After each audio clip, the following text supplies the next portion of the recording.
more than a decade, Saturdays and Illegal Curve have been synonymous with one another. With insight, analysis, and interviews regarding the Winnipeg Jets, the Manitoba Moose, and all around the NHL, here are Dave Manouk, Ezra Ginsburg, and your host, Drew Mendel. The Illegal Curve Hockey Show starts now. Good morning, Winnipeg. Good morning, Manitoba. For all those joining us live this morning on our YouTube channel and all of our social media platforms, we say good morning, universe, and welcome to the Illegal Curve Hockey Show.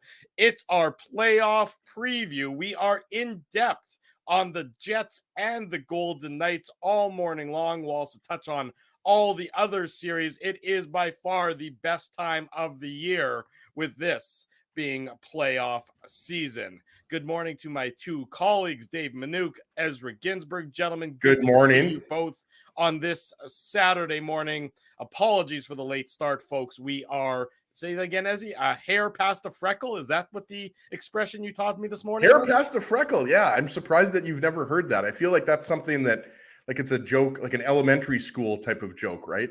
Where because you're not wearing a watch, you say hair past a freckle. So let's see if the chat's heard of that one. I thought that was like a very common, saying, but maybe Dave, not. Dave, are you familiar with hair past? I feel like, if someone looks at I think as he's right, you're in your kid, you don't wear a watch and you go, oh yeah, if someone asks you the time, you say it's a hair past the freckle. I've heard that before. I mean, it makes sense. I've never heard it. I've never used it. I might start to steal it. Well, Drew, back in the 1950s when you were growing up, they didn't really use that expression. Pocket watches is what we had. We didn't actually have wrist watches. Yeah, monocles, and when you took a rickshaw to school, that's why right. It was exactly. Yeah, and I didn't have air conditioning back then. I just had somebody fanning me with a giant block of ice behind me at all times when I got a little warm. There you go. Still, the best moment in TSN 1290 history was when someone called in specifically to ask if Drew was really old to Remus, and Remus didn't really know how to answer. That was the funniest thing ever. Obviously, Drew is only 1 year older than me, but he's got an 80-year-old soul. For the record, James Robinson's grandmother said that all the time, Ezzy. So there you go. There you go. At least as he's in tune with the grandmother. Although Spency says grandmas love me. Can't recall that from his playground days. In any event, we will continue on the hair past. Well, Rob Somerville got you, Drew. He said you used a sundial. That's true. How old is Drew? He's so old he used a sundial. Yeah, exactly. The rest of the show brought to you by our friends at Rumors, of course. Nonetheless, let's get into it, gentlemen. It's playoff time. It's the playoff preview show. Playoffs? It's a great day. Playoffs. Is that still a thing, guys? I can go, into what's up if you want to do that, but I mean, whatever. No, I think we're okay in the using the playoffs meme. I used it yesterday on the show preview tweet because you just have to use it. I mean, it's timeless. Like it is timeless. That's never going to get old. It's always going to be funny. It is never going to be. Kenny's waterball thinks his grandmother thinks I'm cute. That's nice, Kenny. I appreciate that. Have her eyes checked, Kenny.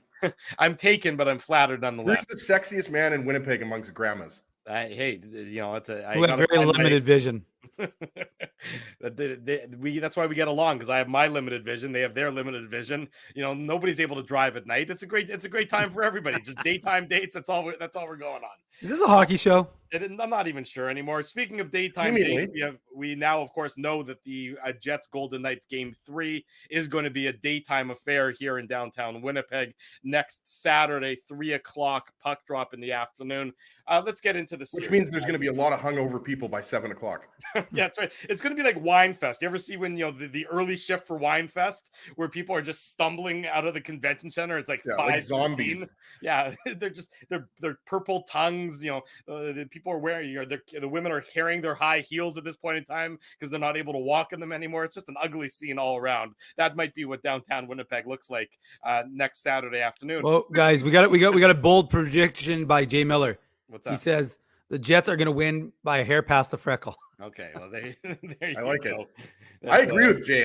We're going to get into it here, but I think this is going to be a very close series. And if you read Jesse Granger's article in The Athletic, shout out to Jesse, who we've had on the show many times before. Yeah, you break down all the stats. I mean, there's the big advantage is obviously in net with Connor Hellebuck, but I don't think a lot of people are going to be picking 4 or 5 games. Like, I have this series going to at least 6 games for sure. Yeah, I mean, I don't think it's going to be that one-sided 4 or 5, and we'll get into it and we'll do our predictions throughout the course of the show, of course. But, from my perspective, had this series, let's say the Jets sneak into the playoffs and they sneak in not so much by virtue of their own solid play, but the fact Mhm. that they had built up that significant lead, and Nashville and Calgary just run out of time. And some could argue that that could have been the case, but the Jets did finish the regular season very strong.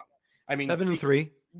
that's the winning the 5 out of the 6 before Thursday's game, which obviously was meaningless. To me, right now, this team is playing with a swagger, and that's a positive thing, that they Mhm. haven't had for a lot of the second half of the season. Now, swagger's only going to get you so far. You obviously still need You can't teach grace. Thank you. You either have it or you don't, Drew. Thank you for the Seinfeld reference there.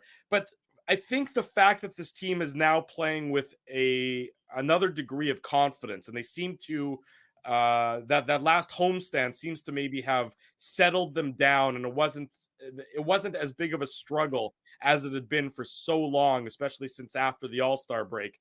That I think that's going to certainly benefit this team going into this matchup with the Golden Knights, because if you look at it on paper or you strictly just look at it in the standings, it looks like it's more one-sided than I truly think it actually is going to be, Ezzy. You're 100% right. This is not, if you just look strictly at the standings, right? Mm-hmm. And we should mention this was Vegas's highest point total since joining the league in 2017, 2018 with 111, right? So Yeah. there's a 16-point difference. So you're saying, okay, well, that's, 8 wins or whatever combination of wins and overtime shootout losses, right? So you're saying, okay, yeah, first place team versus the second wild card team. Yeah. Vegas is the big favorite here. But, I mentioned Jesse Granger's article, which I'm sure we're going to mention a few times. We'll mention Murat's article as well, because we're going to have him on in about 50 minutes. But I mean, if you just look at whether it's offensive metrics, defensive metrics, goaltending, defense, I mean, these teams are very similar, kind of middle of the pack, right? Like most of the rankings in terms of goals for, goals against, expected goals for, expected goals against, they're kind of in between like 10th and 16th in the NHL, right? So, I mean, really the big advantage I think is for Vegas is probably their forward depth on the bottom two lines. And obviously Mark Stone, we'll get into Mark Stone, who obviously hasn't played since January, Right. but it is announced that he is going to be available to the Golden Knights for this series. And Mark Stone is obviously, a huge factor. I think if Stone isn't healthy, Dave, I think the Jets are the favorite. I think he's that impactful, right? Like he's maybe top 5 best two-way forward in the league, right? Great offensive player, but we know how good he is, at turnovers, and he's just a great defensive forward, right? Yeah. So I think the advantage, going into the series, if there is one, is for Vegas, but it's very, very minimal, I would say. I think this is a coin flip series. I really think, the Jets are going to win at least a game in Winnipeg. Let's be honest. I mean, that whiteout crowd is going to give them a huge advantage. So I really see the first 4 games being splits. I think the Jets, are going to win one of the games in Vegas. Obviously, if you win game number 1, you have a huge advantage in the series because now the other team's chasing. But I think this series is going to be very even, Dave. And Laurent Brossoit, even though he's not the guy that we expected to be the starting goalie, he hasn't lost a game in regulation. So there's a lot of good, intriguing storylines, in addition to the fact that this is a rematch of the 2018 West Final. The storylines are immense. This isn't two teams that just sort of get matched up in the first round of the playoffs that aren't altogether familiar with one another. It's sort of like the Colorado-Seattle matchup. That's sort of more of a random matchup between two teams without a lot of history, of course, Seattle being the second year in the league. But Dave M., you look at this matchup and the storylines galore, the ties between Winnipeg and the Golden Knights organization, the history, because, with the exception of, say, Jack Eichel and Pierre-Luc Dubois, a lot of the cores are similar to what were in the Western Conference Final a number of years ago. So I don't think for a second that it won't take long, I don't think, for any lingering bad blood to quickly develop between these two teams who haven't really seen each other in a number of months. But I still think that it's not going to take long for that rivalry to be heavily renewed between these two. No, absolutely not. But I do agree with that, what Ezzy said in that assessment. This doesn't seem like an 8 versus 1. This seems like a 4 versus 5 matchup. And I think that's, that speaks to the Jets squandering their opportunity, because I think they're a better team than their record necessarily indicates, even though we often say your record is who you are. But I think that going back to when Rick Bowness made these line changes, the line changes work. Right now, these lines are working. The Jets' advanced stats, if you look at them, they are working in their favor. They're like the metrics are all, towards the Jets. And in the last 15 games between Jets and Vegas, it's like identical. They're like mirror images. That's why I say, to me, this is more of a 4 versus a 5 than it is a 1 versus an 8. And so, and then if you go with that toss up, how much of an impact can Mark Stone have? I know he was skating again, and I know that, as he just said, he's going to be available, and we know how good Mark Stone is when he's healthy and when he's been playing all season long. But I mean, to get going, to get your first game of the playoffs, your first game of the season, in a long time in the playoffs, that's not going to be an easy task. So, I do wonder how much of an impact that's going to have on Mark Stone, how much of an impact, Mark Stone can have on this series. Because I agree with Ezzy. If he's healthy, he's a complete difference maker. I mean, he just completely dominates he completely dominates from what he's capable of doing. And then you throw in the Jack Eichel factor. Amazing to think that this is Jack Eichel's first crack at playoffs, but obviously spent so many years in Buffalo not making the playoffs. So I do really think it's going to be fascinating. I think the Lowry line is going to be exceptionally important for this Jets team in terms of shutting down Eichel and company and getting those matchups. And I think that ultimately the other thing that is remarkable to me is the fact that you want to laud this Vegas team. They've had 5 different goaltenders and they've still finished with as the most points in the Western Conference. Like that's a testament to they've got a very strong defensive core.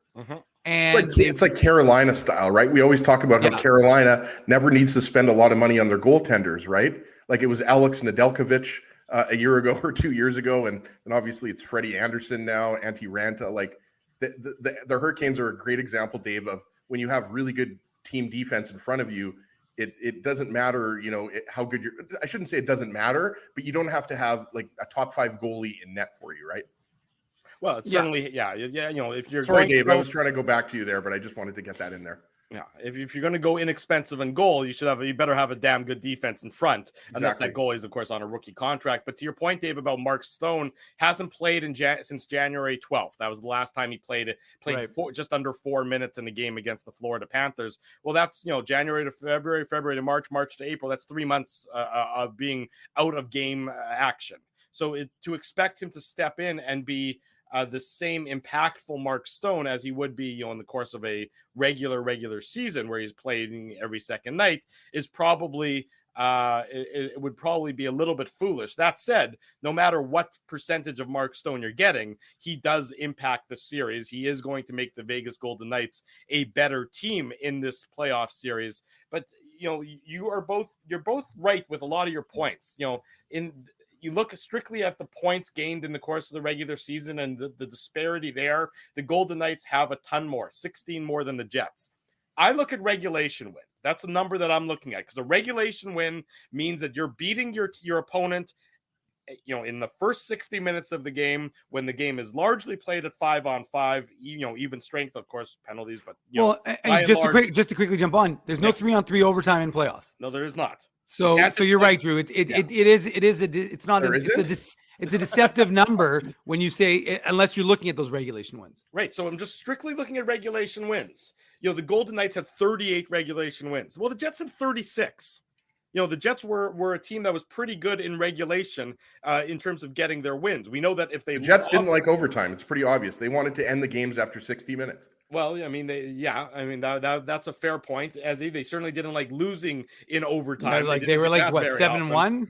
Yeah, exactly. They a lot of their when they won, they often won in regulation. When they lost, they often lost in regulation. Correct. Mm-hmm. So, but you can basically, you're making a good point here. I mean, it's true. Like if you look at it just shows you how much closer the Golden Knights and the Jets are, right? And if the Jets have, let's say, 99 or 100 points, and the Golden Knights have, let's say, 107 and 108, then we're saying, oh, okay, well, they're a little bit closer than 16-point difference. So really, you can just throw the points out the window, right? 4 years ago, the Blue Jackets upset the Lightning.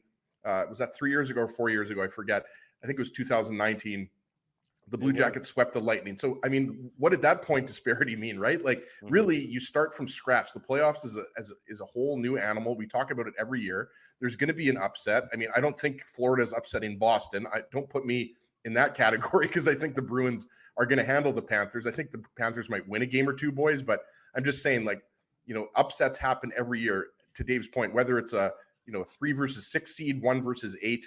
And we should also mention here with the goaltending for those, who might not be aware, Logan Thompson was the number one goalie for the Golden Knights. He was having a good year. So it was Logan Thompson and Aiden Hill. And then, Laurent Brossoit was the third string goalie. And then obviously Jonathan Quick was expired. So right now, for a lot of don't forget about Michael Hutchinson. He was with the Henderson Silver Knights, Brossoit. And so Brossoit right now is the starter, but we should mention that Logan Thompson could be available in this series. So, I mean, they do have the option, but right now it's you also still have Jonathan Quick there. Jonathan Quick. Yeah, he's the backup now. He's been the backup. I just wanted to mention that for those who didn't have the most recent update, that Logan Thompson could be an option right now, but it looks like Laurent Brossoit is the guy. Well, he's been at least for the first few games of the series. Well, he's been on, as long as the Golden Knights are winning, he's going to be their goalie. He's been on the probably the best streak of his career, as of late. I don't think he's lost in regulation in his last. He's 7-0-3 or maybe. That's right, something like that. Just really playing the best hockey of his career at a very optimal time. But again, this is a guy who wouldn't have had any playoff experience to speak of. Certainly, no significant playoff experience, and it's. No matter how well he's playing, it's still an advantage to the Winnipeg Jets, obviously, with Connor Hellebuyck in that. But the goaltending situation in Vegas is one of those really interesting ones. Because, look, if Connor Hellebuyck has an off day or gives up a bad goal or whatever, it's not like there's a debate that they're going to go with David Riddick. In Vegas, if Laurent Brossoit struggles or has an off day or has a bad start to the series or runs into a bit of a slump at any point, there's going to be a fair bit of a conversation because of the number of options that they also have behind him. And it's not like anyone is saying Laurent Brossoit, he seized the job over the last 10 days and 10 games for the Golden Knights, but I don't think he's got a stranglehold on that job for perpetuity, like a guy like Connor Hellebuyck does. No, and that's the biggest difference, right, guys? Like Hellebuyck is coming into the playoffs on a heater. Like we all know, the .930 save percentage, all the wins. He was a big reason why the Jets got into the playoffs, right? I just checked Hockey DB. Brossoit's only got one game of playoff experience with the Oilers because, of course, that's who he started his NHL career with. But that honestly could have been like, he could have just come in for a period. I don't think he even started that game. I'd have to go back and check. But regardless if it's half of a game or one game, that's not a lot of playoff experience. When you're talking about Connor Hellebuyck, he's had many years of playoff experience, including that 2018 run. So the huge advantage in net is with the Jets. Nobody is going to dispute that. And I do think that the X factor is Mark Stone, right? I don't think he's going to score a hat trick in game one. If he has a big impact in this series, it's going to be later in the series because, as Drew mentioned, or I'm not sure, Dave, if you mentioned it earlier, he hasn't played since January, right? So that's 3 months there, roughly, that you're talking about that he hasn't played, right? All of these other players, are in the middle of the season, if you want to call it that, or they've been playing meaningful hockey for the last several weeks, right? So that's going to be a huge factor, I think. And we'll get in. I know Drew wants to get into some of the matchups and the line combinations and everything like that, but the Jack Eichel, Jonathan Marchessault, like Marchessault obviously had the big goal against the Jets earlier in the season. I think that was in December. He had the winning goal.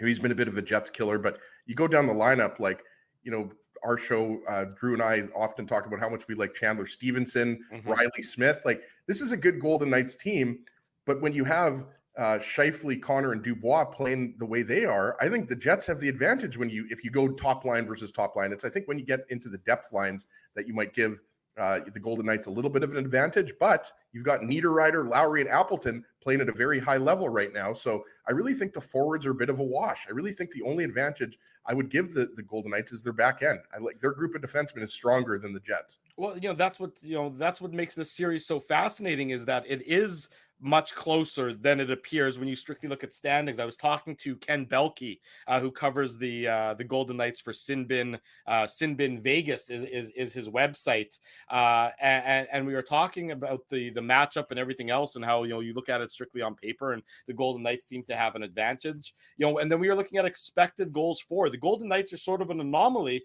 their expected goals for is actually lower than the Winnipeg Jets. Their expected goals for percentage. The Jets are 13th at 51.62%, sort of where we would expect them, a middle of the pack team with a middle of the pack expected goals for percentage. Meanwhile, the Golden Knights are actually lower, 50.87. So the Golden Knights have dramatically outscored their expected goals for this year. And so, does that, eventually, does that, not luck, but, do the numbers eventually catch up to them? When does that happen? If sure, it happens? But you know what? Sorry. And you're right, Drew. I mean, the numbers are numbers, facts are facts, but I always take those with a grain of salt. I know you do as well, but like, we're talking about a difference of like 0.2, sure, it's a small 0.3, difference, right? And yes. that's what my whole point is. I'm going to play spoiler here. I'm picking the Jets, and not just because we're a Winnipeg-based show. I'm picking the Jets, but mainly because I think, to your point about expected goals for, expected goals against, the fact that neither of these teams have a very good power play and aren't teams that take a lot of penalties. Like Drew always talks about even strength offense. This series will be most likely determined at even strength, right? Like, I mean, there's going to be power plays and power play goals and everything like that. But I think the difference between these teams at even strength is minimal. And I give the Jets the advantage because mainly of Connor Hellebuyck. I really do. Well, I mean, Connor Hellebuyck, of course, is a huge difference maker. This Golden Knights team, though, Dave, and I think you were nodding along with me, they're not a great possession team. The Jets are a better possession team at 5-on-5 during the regular season.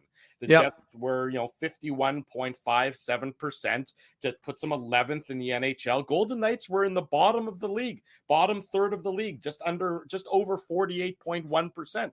So it's not a great possession Golden Knights team, which is sort of an interesting part of this series, because usually the Jets aren't the great possession team, but they're actually better than the Golden Knights have been during the regular season so far this year at 5-on-5. No, and again, it's more about what have you done for me lately? I mean, we talked about like people talking about how David Rittich was good early in the year, and I kind of went off. Last game I said, well, who cares what you've done, in January and in November, and that's why I throw out the games against the Golden Knights for the most part, because I mean, even though the Jets were playing, well at those times, and the 2 of the 3 games were 1-goal games, but still, like, those teams haven't played in 3 months. Right. And if you compared the Jets in, mid-February to March, you don't necessarily like that Jets club going up against Vegas. You look at this Jets club right now, and I've talked about it before, and I've said this, and I've discussed this before. You don't have to be firing on all cylinders to win a Stanley Cup in order, to the last 10 games of the season.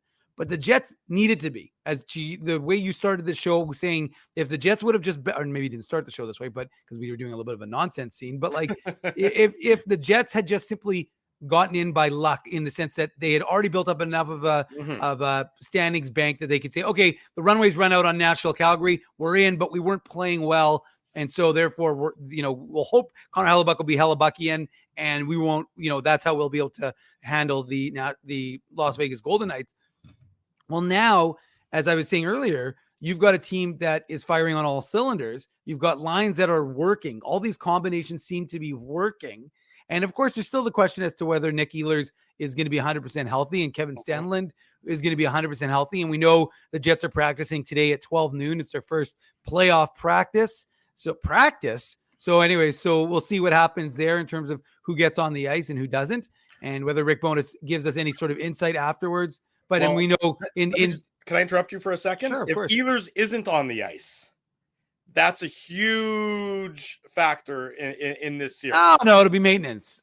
Well, I mean, they'll say it's, of course, you'll never believe, you won't get the true story, of course, because that's what happens at this time. That was the point I was making. Right. Yeah. I know that's the point you're making. But if Ehlers is not on the ice, because we know that he has suffered an upper body injury on that dirty hit by Ryan Hartman, then this entire series takes on a completely different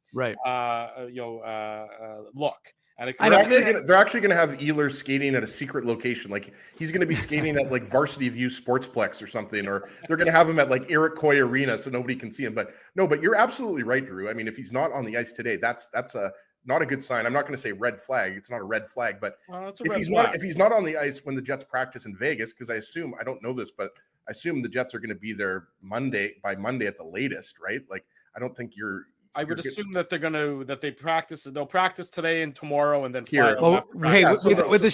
with the shenanigans Vegas did last year, they may be better off in 2018. games They may be better off being in Winnipeg, practicing here and But putting you know what off I mean, their right, time going to Dave? Like, Vegas. I mean, obviously, Dave's referring to the Golden Knights staff turning the lights off before the And not Jets putting the practice nets out. again, and not putting the nets out. pretty funny. Nonsense like that becomes that Hey, becomes two can play that game, right? The Jets can do that to the Golden Knights if they really want to. I don't think they'll do that, but yeah, I think you want to see him on the ice today. But you definitely, if he's not on the ice on Monday when the team practices ahead of Game 1, then that would be a red flag and indicate that most likely he's not going to play. But yeah, I mean, Ehlers is playing probably the best hockey of the season now, so that's a big one. And Kevin Stenlund isn't insignificant either, to Dave's point, right? Like he's been good on the penalty kill. We know that he can play center and wing. He combined with Axel Jonsson-Fjällby for a goal against Colorado, right? So Stenlund's been a useful player, but obviously Ehlers is the big one. So hopefully he'll be ready to go for Game 1. Well, that's just exactly what the Winnipeg. They need to be at full strength. We know that Cole Perfetti is still wearing the red non-contact jersey, and the expectation would be that you wouldn't see him at least to start the series. But it's amazing how quickly, come playoff time, some of those non-contact jerseys can be shed for regular colored jerseys. But let's take him on face value that he's not going to be ready at least to start the series. But Ehlers, because this is the Jets, I think, best forward depth that we've seen all season, where they actually, I would agree with that. Yeah. Where they seem to have three lines that have been able to contribute, especially with Niederreiter, Lowry, and Appleton now contributing a little bit offensively as of late as well. So all of a sudden, if you're going, 9 forwards deep with offense, which has been such a problem for this Jets team for so long, it definitely changes the complexion of how you have to match up. Because Ehlers most likely, Drew, if Ehlers isn't ready to go, I think you guys would agree, the logical player to move up is Nino Niederreiter, and then Morgan Barron goes on the third line, which shows you that how much better the depth for the Jets is at forward now that Chevy acquired Niederreiter and Nemesnikov, right?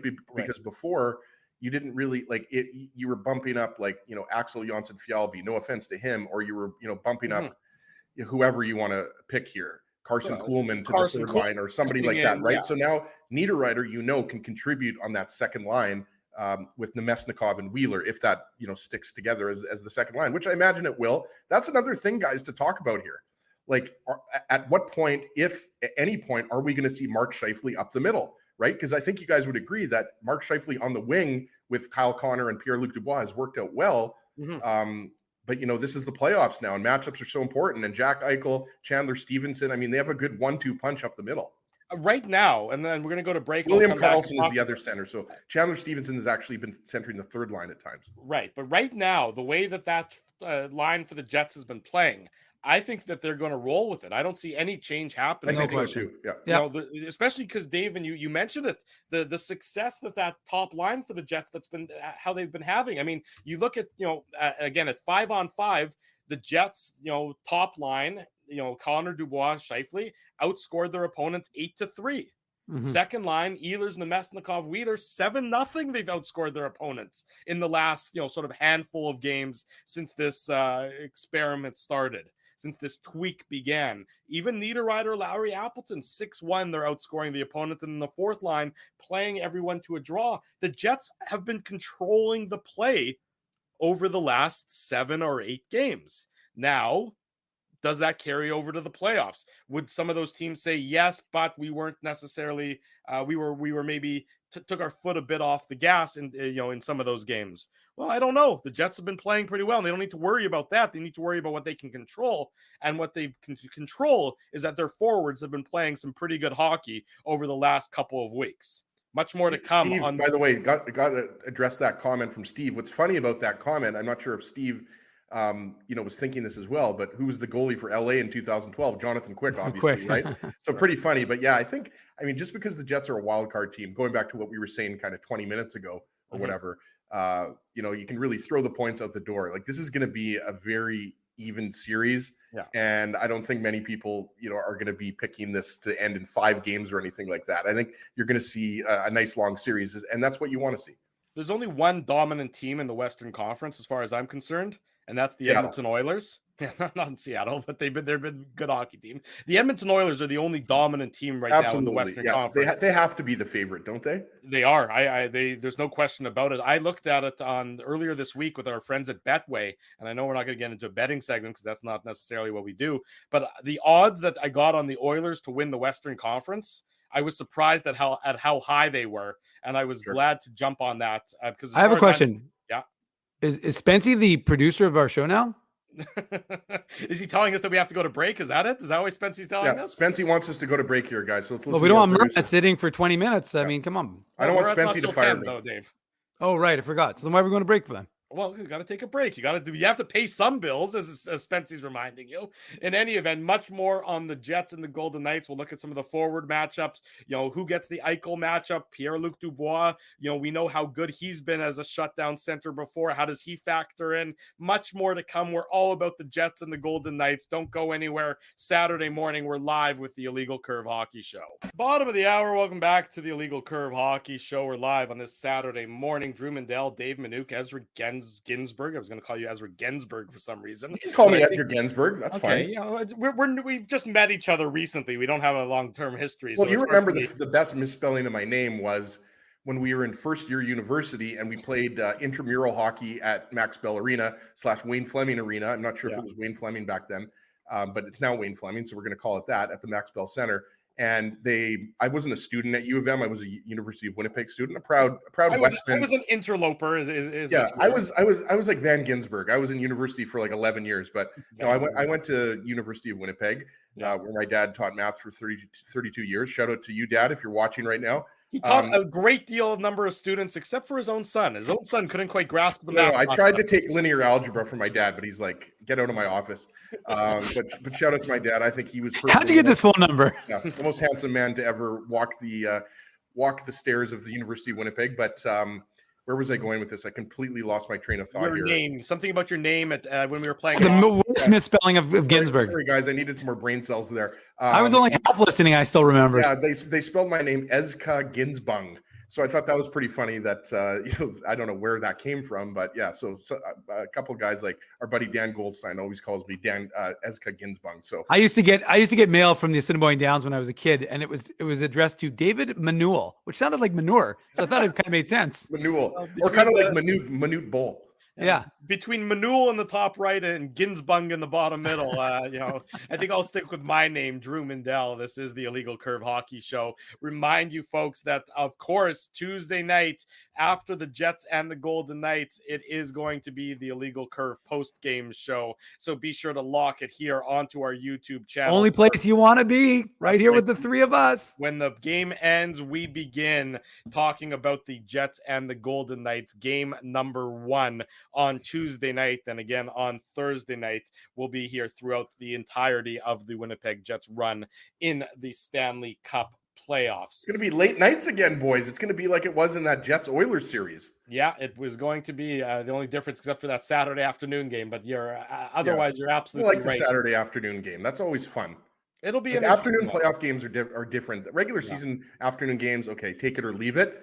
But I always love a nice playoff afternoon game on a Saturday. I mean, it's going to be perfect for us, right? We're going to be previewing the game next Saturday. There you go. And of course, the Illegal Curve Overtime Pool returns courtesy of our friends at Rumors Restaurant and Comedy Club. So anytime a game goes into overtime, send us who you think is going to score the overtime winner. If you pick the overtime winner correctly, you may be entered, or you will be entered to win a prize courtesy of our friends at Rumors Restaurant and Comedy Club. We run that contest through our Twitter feed at Illegal Curve, so be sure that you're keep it locked there as well. And it's one player. Dave's pointing the IC logo. The IC OT pool, you pick one player. Drew always gets upset because usually there's going to be an overtime first night. That's always the best. I think we'd all agree when you get an overtime on the first night of the playoffs, but it's only one player total. You don't pick one player from each team. That's the Bucci Gross overtime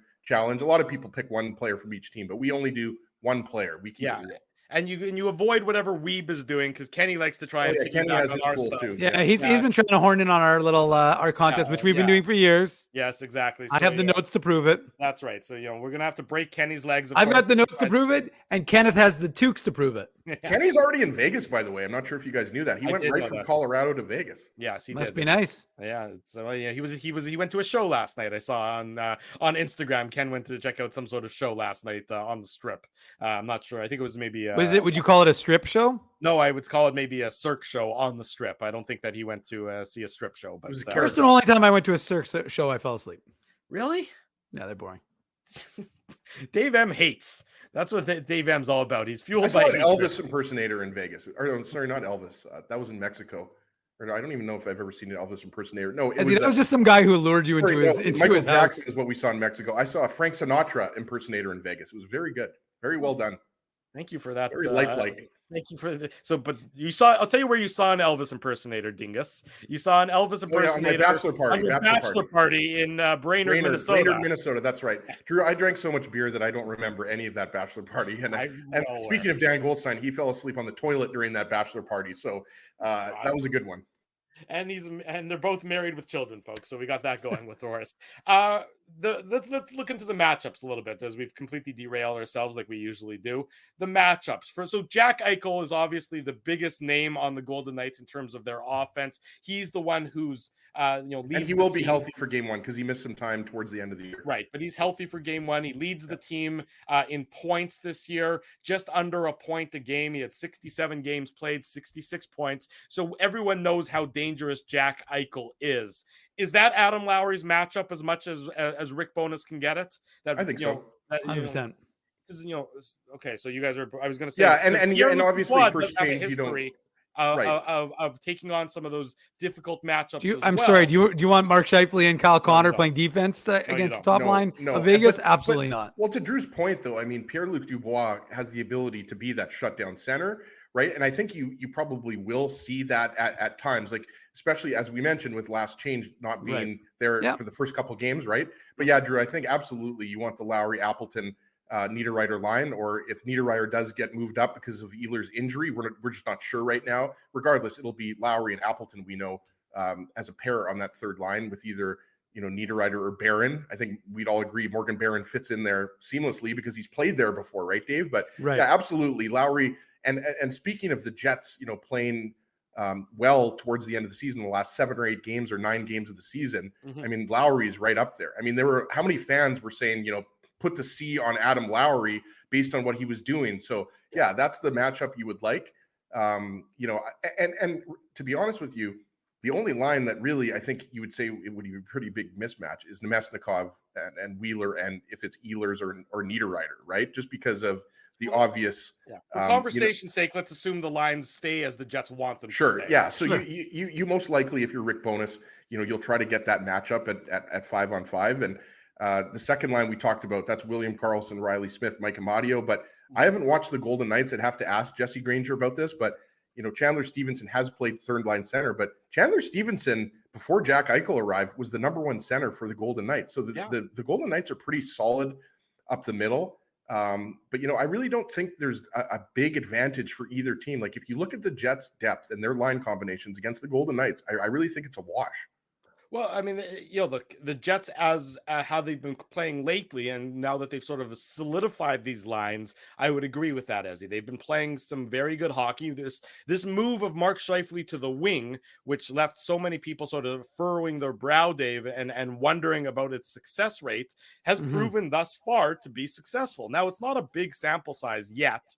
It's still been, what has it been? Has it been 10 games? I don't think it's been quite 10 games yet. Thereabouts. But it has seemed to have worked. Mark Scheifele, and I was talking about this earlier. I did an interview in Vegas yesterday, and I was saying Mark Scheifele. Whoa! Drew doing interviews in Vegas. Look at you, Mr. Vegas, Drew. Wow! You guys done? Yeah. Okay, thank you. I was saying that Mark Scheifele, for a guy who had disappeared for so long, and really, after the Carolina benching and then the sort of the back and forth and that terrible West Coast road trip, he just seemed like he was missing. well, he looks like he's no longer missing, and he looks like he's playing again with some confidence. And if all of a sudden Mark Scheifele is playing with confidence and not being a detriment or as significant a detriment on the defensive side of things, if those responsibilities have largely been alleviated from him with Pierre-Luc Dubois up the middle, well, that is just a huge boost to the Winnipeg Jets, because I think I see a Mark Scheifele that's playing almost more free and playing with less weight on his shoulders because of the removal of that defensive responsibility. Let's be honest. The decision by Rick Bowness and the coaching staff to move Scheifele to the wing to play with Dubois and Connor has been a brilliant move to date, right? Like, let's just be honest. It has worked perfectly at the right time, as Drew mentioned, right? Like, however many games it's let's call it 8 games or 9 games or 10, whatever number you want to pick. It's 2-3 weeks that line has been together, right, at the end of the regular season. And going back to what we were talking about the Jack Eichel line, obviously he centers the first line. Going back to Mark Stone, right? Like, who I don't know if we know for sure if he's going to be playing game 1, but I think they've said that he could be an option. But you guys might know better than I would. But he's been skating with the team sure. and everything else. And let's say that he plays game 1, or it doesn't even matter for the purposes of this. Like, let's say he plays game 2. Like, I don't necessarily know. He's a right winger, so I don't know if he necessarily starts on the top line, Dave. But that does tip the scales, in my opinion, a little bit in the Golden Knights' favor to have a guy like Mark Stone, who at the very least is going to be on your top 9, right? Like, Mark Stone's not going to be a fourth line guy. I would imagine he probably starts on the second line or third line, because as we talked about, Jonathan Marchessault is your first line winger with that Russian kid, Dorofeyev. I don't know a lot about him, but I think he's only played a part of the season, right? So he's been on that top line too. But so with Mark Stone, again, I'm not saying that I'm still picking the Jets boys, but I'm just saying, I'll throw back to you, Drew. But if Mark Stone is an impact in the series, it's obviously going to be much tougher for the Jets to win, and it'll be a longer series. But it's really tough to say how big of an impact Stone is going to have because he hasn't played in 3 months. Yeah, well, look, and it's going to take him some time to get back into game shape and get his legs under him, and he won't be the same forceful Mark Stone that we're used to seeing, come during the regular season. There's no question about that. We saw how long it took Nikolai Ehlers to just get back up. And that was with his sports hernia injury. And, in my experience, and Ezzy, you can speak to this way better than the rest of us, a bad back is not something that you can easily recover from. Yeah. Again, you're not quite, Mark Stone's. Well, no, I'm glad that you're comparing me to Mark Stone. I mean, a 40-year-old washed up 250-pound guy who doesn't play in the NHL versus one of the best right wingers in the NHL. So thank you for that, Drew. But yeah, no, you're right. I mean, look at Mark Stone is an unbelievable player. I mean, that's why, True North / the Jets wanted to acquire him, 3 or 4 years ago, right? Like, he's an excellent player. Think about what he's done for Canada at the World Hockey Championship, right? Like, this guy is a player. He's a really good player. One of the best players from Winnipeg probably ever, to be honest with you. When all's said and done, you look at his junior career with Brand and everything like that, right?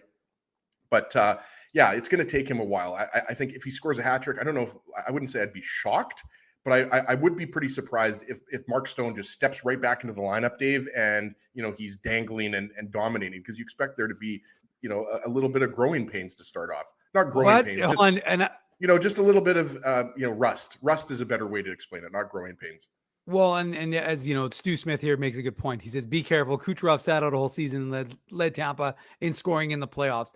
And I'm going to use a word, shenanigans, right? Like, you never know with guys saying, oh, well, I'm going to be back a week earlier, but maybe we'll just keep this going, even though I know the cap after March is no longer in effect. So I don't think that in this instance, they're really doing anything. Of course, I haven't looked at the cap situation in Vegas, so I don't know if Stone would have put them over had they. Sure, there's shenanigans going on there. That's what I mean. So I'm sure. So, so my point is that at the end of the day, this is it. There's a possibility. There's always a possibility, but it is a bit of a disadvantage for him early in the season, early in the games. That's why it's so important for the Jets to get going. And I was reading an article by.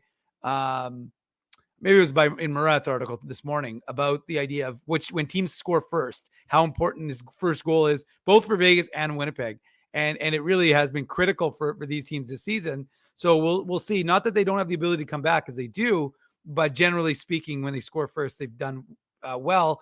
And I just think that, as we've talked about, like this series, is going to be such a fascinating matchup. And yeah, you're going to want the Lowry, Niederreiter, and Appleton line. And boy, how good has Mason Appleton been for that line right now? We you know, he was kind of seen as like a not superfluous, but like almost like he's there, but people didn't understand why he was there. What is Rick Bowness seeing him? Well, he whatever he saw, it seems to have found its mark, because he's been playing a lot better in the last little bit, as has the entire team, obviously, and that's the reason why they've had the success they've had over the last 10 games. And yeah, you're going to need it, because again, even though this is to me a toss-up series, you still have to be firing on all cylinders the way you were in order to have success the way you want against this Vegas team. Let's look at it from the Jets forwards perspective. So when, games 3 and 4, of course, they get last change. So they get the opportunity to set their matchups like they want them. So from your perspective, who does Rick Bowness want to deploy, let's say Connor, Scheifele, and Dubois against from the Vegas perspective? I mean, obviously the fourth line, breaking news there, but let's assume that that's not going to be. Segment over. Yeah, thank you. Good segment. We're going to break right now. Let's assume that that's not realistically going to happen on a regular basis. Do you see that with the Jets having any sort of any specific advantage when it comes to a forward matchup when you look at the Vegas forward lines that they could be going against? Well, again, Mark Stone. Well, no, but I mean, it depends on Mark Stone. I haven't watched enough Vegas lately, because as Dave mentioned, the Jets and the Golden Knights haven't played since December, right? Is what you mentioned, Dave. Yeah. So I mean, I haven't been watching enough of the Golden Knights. Like, I know that. I mean, obviously, Jack Eichel missed some games, but like right now, if you go to Daily Faceoff, our friends Frank Saravalli and Mike McKenna at Daily Faceoff, who always have the most updated lines, but it's based on the previous game, which I think it was against Seattle, a win over Seattle, right? Mm-hmm. I should know that it was only a couple nights ago, but right now they've got Chandler Stevenson centering the third line, but I know that Chandler Stevenson has also centered the second line at times this year. And then William Karlsson's also a guy that can play on the wing. And then you throw in Mark Stone. So it's hard to know. I mean, look at right now, I mean, you would say that the matchup that you would want for the Dubois, Scheifele, Connor line is against the Golden Knights third line, because Karlsson, Riley Smith, and Michael Amadio, that's a good second line. Karlsson's a good defensive forward. I mean, obviously Karlsson and Riley Smith have played years together, Dave, going back to the 2017-18 season. But yeah, I mean, you obviously, you want to get you want to get the Dubois line against the weaker of those three lines, which is obviously the third line. But like this series, I think is going to be very even. But yeah, I mean, obviously with Phil Kessel there, I mean, Ivan Barbashev is a good player, though. I mean, that was going to be an option for the Jets possibly, right? To acquire him. We were talking about Barbashev. I know Weber, for example, thought Barbashev would be a really good fit. So I really think that if there is an advantage, like again, I'm getting away from what you were asking about here, Drew, but if there's an advantage in the top 9, you find it for me, because I think you could easily give the advantage to the Jets, Dave, when it comes to the top 9 forwards. But again, does Mark Stone swing the favor, for Vegas? I would say, sorry, Dave, that that the Golden Knights probably have more depth scoring on their third and fourth lines, and I know that Lowry and Appleton and Niederreiter have been playing well as of late. But when you look at the third line of Barbashev and Stevenson, because Stevenson is the second leading scorer on the Golden Knights, right? That's what I'm saying. Usually, he's in the top 6, right? So if Chandler Stevenson is your third line center, then I mean that's very impressive. Yeah, exactly right. So I think that that's an area where the Golden Knights might have an advantage in their forward lines is their ability to get scoring from their bottom 6 and things of that nature over the Winnipeg Jets, especially because the Jets' fourth line really doesn't contribute much offensively at all. But other than that, I mean, it is a very, very tight matchup when you look at the forward groups. No, there's no question about it. I mean, and it's amazing considering the disparity in terms of points between these two clubs that you're looking at that and you're thinking, well, it's not the huge advantage that it could have been. And again, as he's 100% right. I mean, if Vegas has a healthy Mark Stone, first of all, how many more points would they have had this season? Mm-hmm. But it also goes to the idea of how much of a difference maker we think he could be when he's 100% healthy in a series. I mean, all of us. Look, there's a reason why the Jets coveted Mark Stone and Vegas coveted Mark Stone. And we were all around watching and covering, the sweepstakes that were Mark Stone. And I'll never forget, because I can't tell you how many Moose games I was at, and Pierre Dorian is strolling around. Kevin Cheveldayoff is strolling, and Kelly McCrimmon is always right around there. Like it was That was the Mark Stone courting period. no, but it was amazing. Like honestly, it would be like, there's Kelly, there's Pierre, there's Kevin, there's Kelly. Like they were always, And there was it's always that interesting, dance. what they were saying the whole time was, "There's Dave, there's Dave, there's Dave, there's Dave." They're like, does Manuk ever leave this place? It's like, no, I don't. I got a little room right over the there. Dave but- Manuk triangle. Yeah, exactly. I do actually. I have a separate YouTube channel where I do like squatting videos inside Canada Life Center. So it's Nobody wants quite to see those fascinating. videos. I actually think that would be a pretty good idea. I think we could monetize that, Dave. I think we should talk after the show. The squatter Okay. does squats. Yeah. Something like Well, that. Drew, it's not like literal squats. Oh, I mean, thought you were come doing on. exercises while No, squatting. I thought squatting. Haven't you watched? There's guys who do YouTube things where they're like, "Hey, I'm going to stay under a bridge, or I'm going to stay under here." You need to get out more, Drew. You don't know squat, Drew. Apparently, I need to spend more time on YouTube. Well, all obviously, I do on what else YouTube would is you- broadcast. I don't necessarily watch, but I guess Oh I should God, be all I watching do is watch. instead. YouTube's I the know best. you actually are Anyways. the inspiration for Dude Perfect. That's what I understood. It is true. Yeah, That is true. yeah. I was in the any original. event, I was the original. I was the original dude. There you go. It's a good. Drew, you haven't watched Blippi on YouTube? Like Ruben's all about that. He wants I- Blippi on all the time. I haven't yet, thankfully, and I hope never to at this point in time. Maybe when I have grandkids, if Blippi's still around, because my kids have aged out of Blippi. Let's look at the defense. We haven't really talked a lot about the defense. Let's do that, Grandpa. To me, this is an area that the Golden Knights have the advantage. Is on the Yes. back end. I would say The that right their side. The right side. Like, just let me Yeah. go right now. Go Like ahead. Shea Theodore, Alex Pietrangelo, Nick Hague. Obviously, I was joking, Drew, but yeah, I mean the About right me side. being a grandfather. Thank you. Yeah, no, and I mean, Alec Martinez, who even though he's a little bit older, Mhm. he's on the top pair with Alex Pietrangelo and Braden McNabb. Like your top four of Martinez, Pietrangelo, Theodore, and McNabb is one of the better top fours, and that's how quiet of a 54-point season for Pietrangelo, right? In a year in which Carlson had, I don't know if he finished with 100 or 101, whatever he finished with, and then Morrissey, obviously, with his big offensive season, right? 54 points, Dave, used to be an amazing year for a defenseman. Now it's kind of Right. like, middle of the pack. What have you done for me lately? Exactly. So, I mean, Pietrangelo, McNabb, Shea Theodore, Alec Martinez, it's a big group. It's a mobile group. Mentioned Nick Hague. We should mention Zach Whitecloud from Sioux Valley, Dakota Nation here in Manitoba. It's a good group of defensemen, and they definitely have the edge. I wouldn't say it's like head and shoulders or leaps and bounds. But this Golden Knights back end, Dave, they can produce offensively. So it's definitely something to watch in the series. And the Jets are always going to have to be, that's the thing. They like to activate their D. I know it's a cliche, but they do. Well, and you know what? As the one guy who I'm watching right now, because it's the ones that you would not expect, because you expect Josh Morrissey to be Josh Morrissey, expect Dylan DeMello to be that steady horse that he has been. Neil Pionk. Neil Pionk has really become He's played rejuvenated again. And Weber, I believe it was Weber, asked Rick Bowness about it a couple of days ago or last week about, or maybe it was, I don't remember. Maybe it might not have been Weber. It might have been Hamilton now that I think about it. Or Scott. Actually, sorry, it was Scott Billick. I'll go through every member of the media, but it was actually Scott.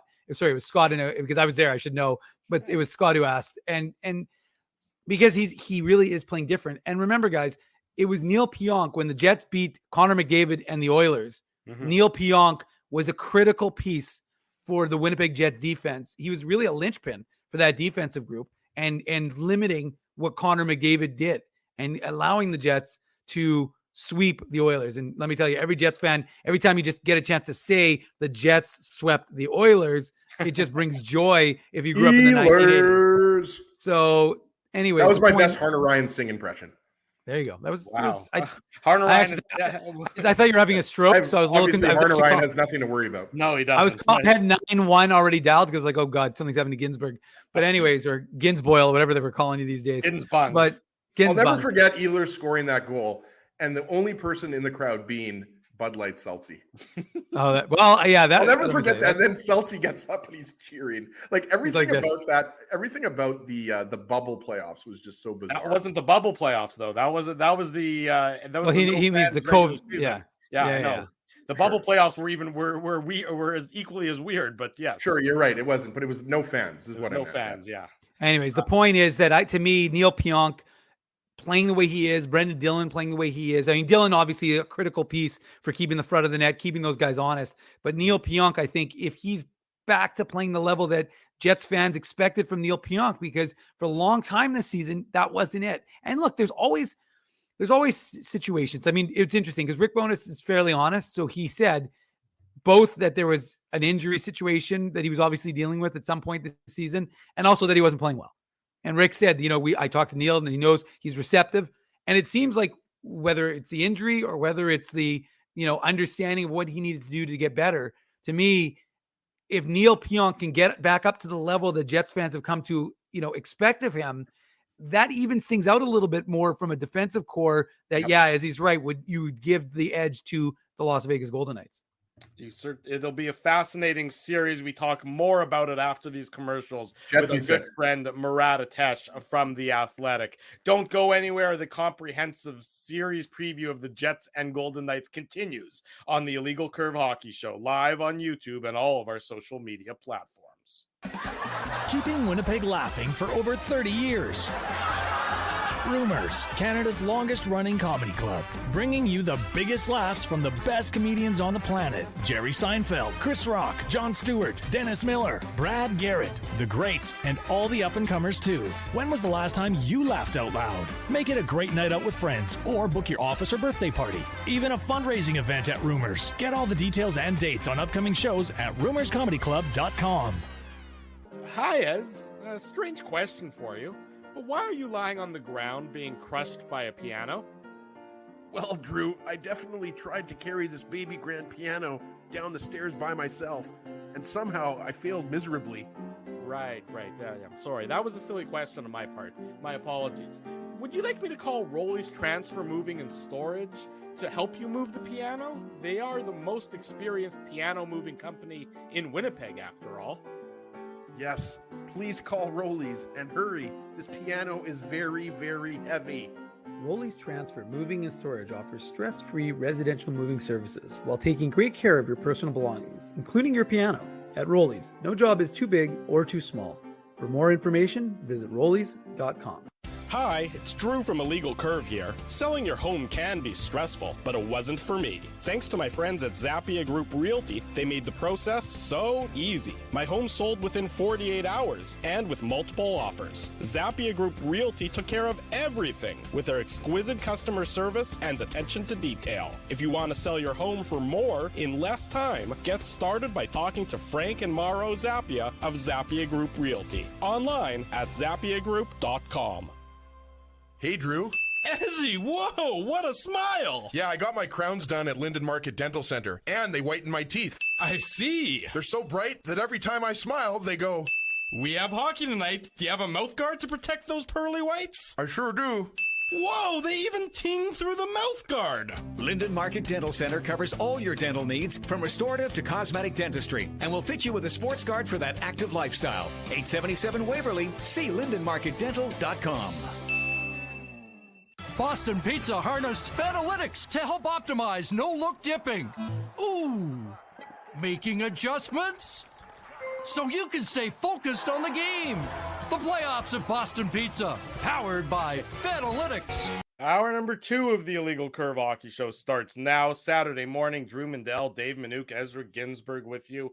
Going to be joined by Murat Atesh of The Athletic coming up momentarily as he'll look into Murat's whereabouts. Since we No, I'm not. Murat's going to be on. I don't have to look into any whereabouts. I'm just curious to know if you've been stubbing him around Crescentwood these days. I haven't seen him. At least I don't think I've seen him. I mean, I never intended to snub him in the first place, but I'm completely oblivious. That's the problem, Drew, that you walk around like you own the neighborhood, so you don't even see anybody because you're just looking over everybody. That's the problem. Truth is, I'm just lost in my own mind. I'm usually walking my dog or something, and I'm just sort of. I'm just bugging you. I mean, that was. I mean, my way around the neighborhood. It was just a joke, Drew. Oh, I know you don't snub people. I snub people. I snub you, but that's. I mean, I think I'm justified. You've been snubbing me for 14 years, though, so I'm used to it. No, I think that's a justifiable decision on my part. I would never actually go out of my way to snub as somebody as nice and as generous with their time as Murat. So I do feel, of course, eternally guilty about that. And he was right for calling me out in that instance. But in any event, no, I have not seen him as of late, as far as I know. And I hope that I'm not wrong when I say that. The Jets and the Golden Knights Tuesday night. I know people are asking about a watch party, or not a watch party, a live broadcast, a live broadcast of the Illegal Curve post-game show. we are working on it. We're working on it. It's in motion. We're trying to figure the details out. So as soon as we know anything, we will let you good folks know. I promise.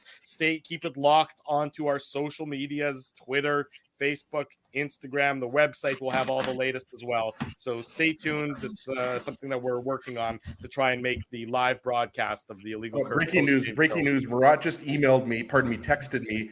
I forgot to send him the link. So I'm usually the guy that sends the guest the links. Yeah. I did send Eric Duhatschek the link. So Eric's got it, but I just sent it to Murat. So obviously he can't join the show unless he has the link. Yeah. So I'm sorry, boys. He'll be joining momentarily.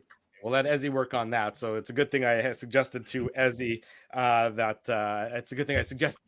he look into Murat's whereabouts. But Ezzy's the one who's snubbing him right now, not me, for the record. This is going to be a fascinating series. I really think that, the storylines, even off the ice, the ties, the Winnipeg-based ties between these organizations are going to add an extra element. These are two first-year head coaches in their respective cities. So, Bruce Cassidy, of course, has never. And remember what he said about the Jets last year. Yes, exactly. When he was a coach of the Boston Bruins, he said that, basically the Jets are an easy team to play against in terms of getting to the center of the ice, which is something bulletin board material right there, Drew. It really was last year. It was not a false statement by any stretch. Did the Jets were a lot of good last year? Well, I mean, the Jets last year were a disaster, of course. And a lot of what Rick Bowness has been preaching from the start of this year is make it more difficult to get to the center of the ice. And now that Ezzy has successfully sent him the link, and fingers crossed the audio works, Murat Atesh for The Athletic joining us this morning on the Illegal Curve Hockey Show. 2 thumbs up. Now, Murat, the inquiring minds want to know, because I think I haven't snubbed you as of late, but am I wrong? Have you walked past me and I've ignored you and I haven't been aware of it? You know what? I can say I am aware of 0 snubs, Drew Mindell, neither from you nor your dog. I have been said hello to by every member of Illegal Curve who I have clocked in my vicinity in recent days. And this just makes me so excited to be here. There you go. Thank you. Our hellos per 60 are fantastic right now.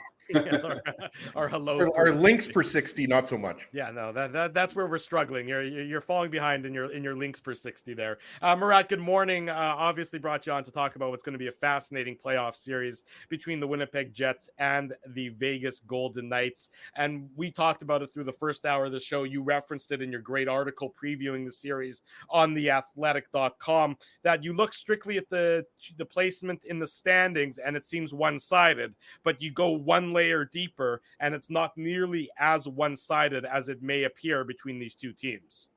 100%. Yeah. Winnipeg, the Jets are the underdogs. I'm not going to try to say that they're heavy favorites or anything to that effect at all. Mm-hmm. But you look at regulation wins, which will have a little bit more meaning. They're within 2. That's close. Yeah. When you look at the 5-on-5 metrics in terms of expected goals and shot attempts and all of that sort of stuff, Winnipeg did a lot better than you might expect, or if you haven't checked, and they're kind of in the range with Vegas. I know Vegas had plenty of injuries throughout the season, and that may hamper things as well, but so did Winnipeg. We remember the first half of the season in Jets land, and I think everybody's going to be talking about this. The ultimate X factor in any goal or in any playoff series, there's a spoiler, is goaltending. And Connor Hellebuck should be an advantage against anybody Vegas can dress.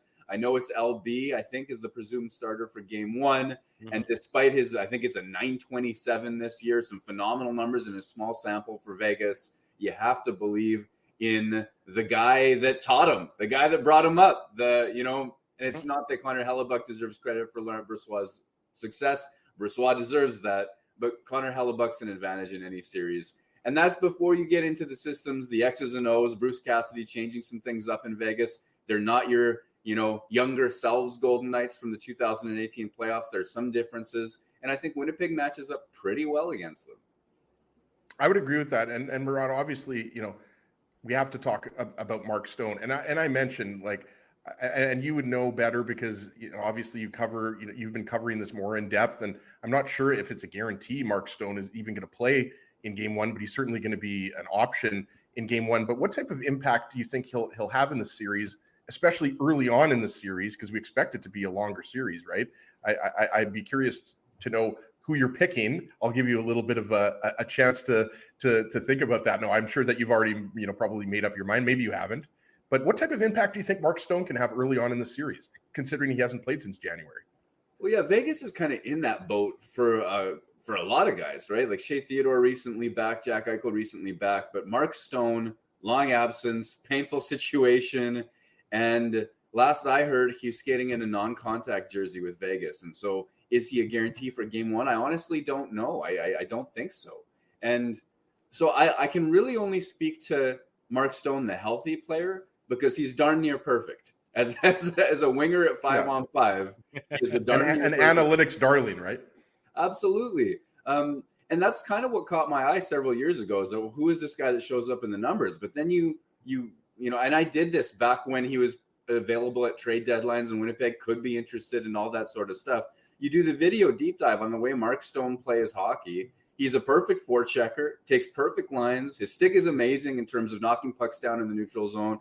He supports his teammates. He covers defense back down low. If he's F1 back in his own zone, he's as good as any center in my mind. I mean, he can just do so much that doesn't always show up on the highlight reels, but that helps the team play in the right end of the ice. Oh, and he puts up points in a lot of situations.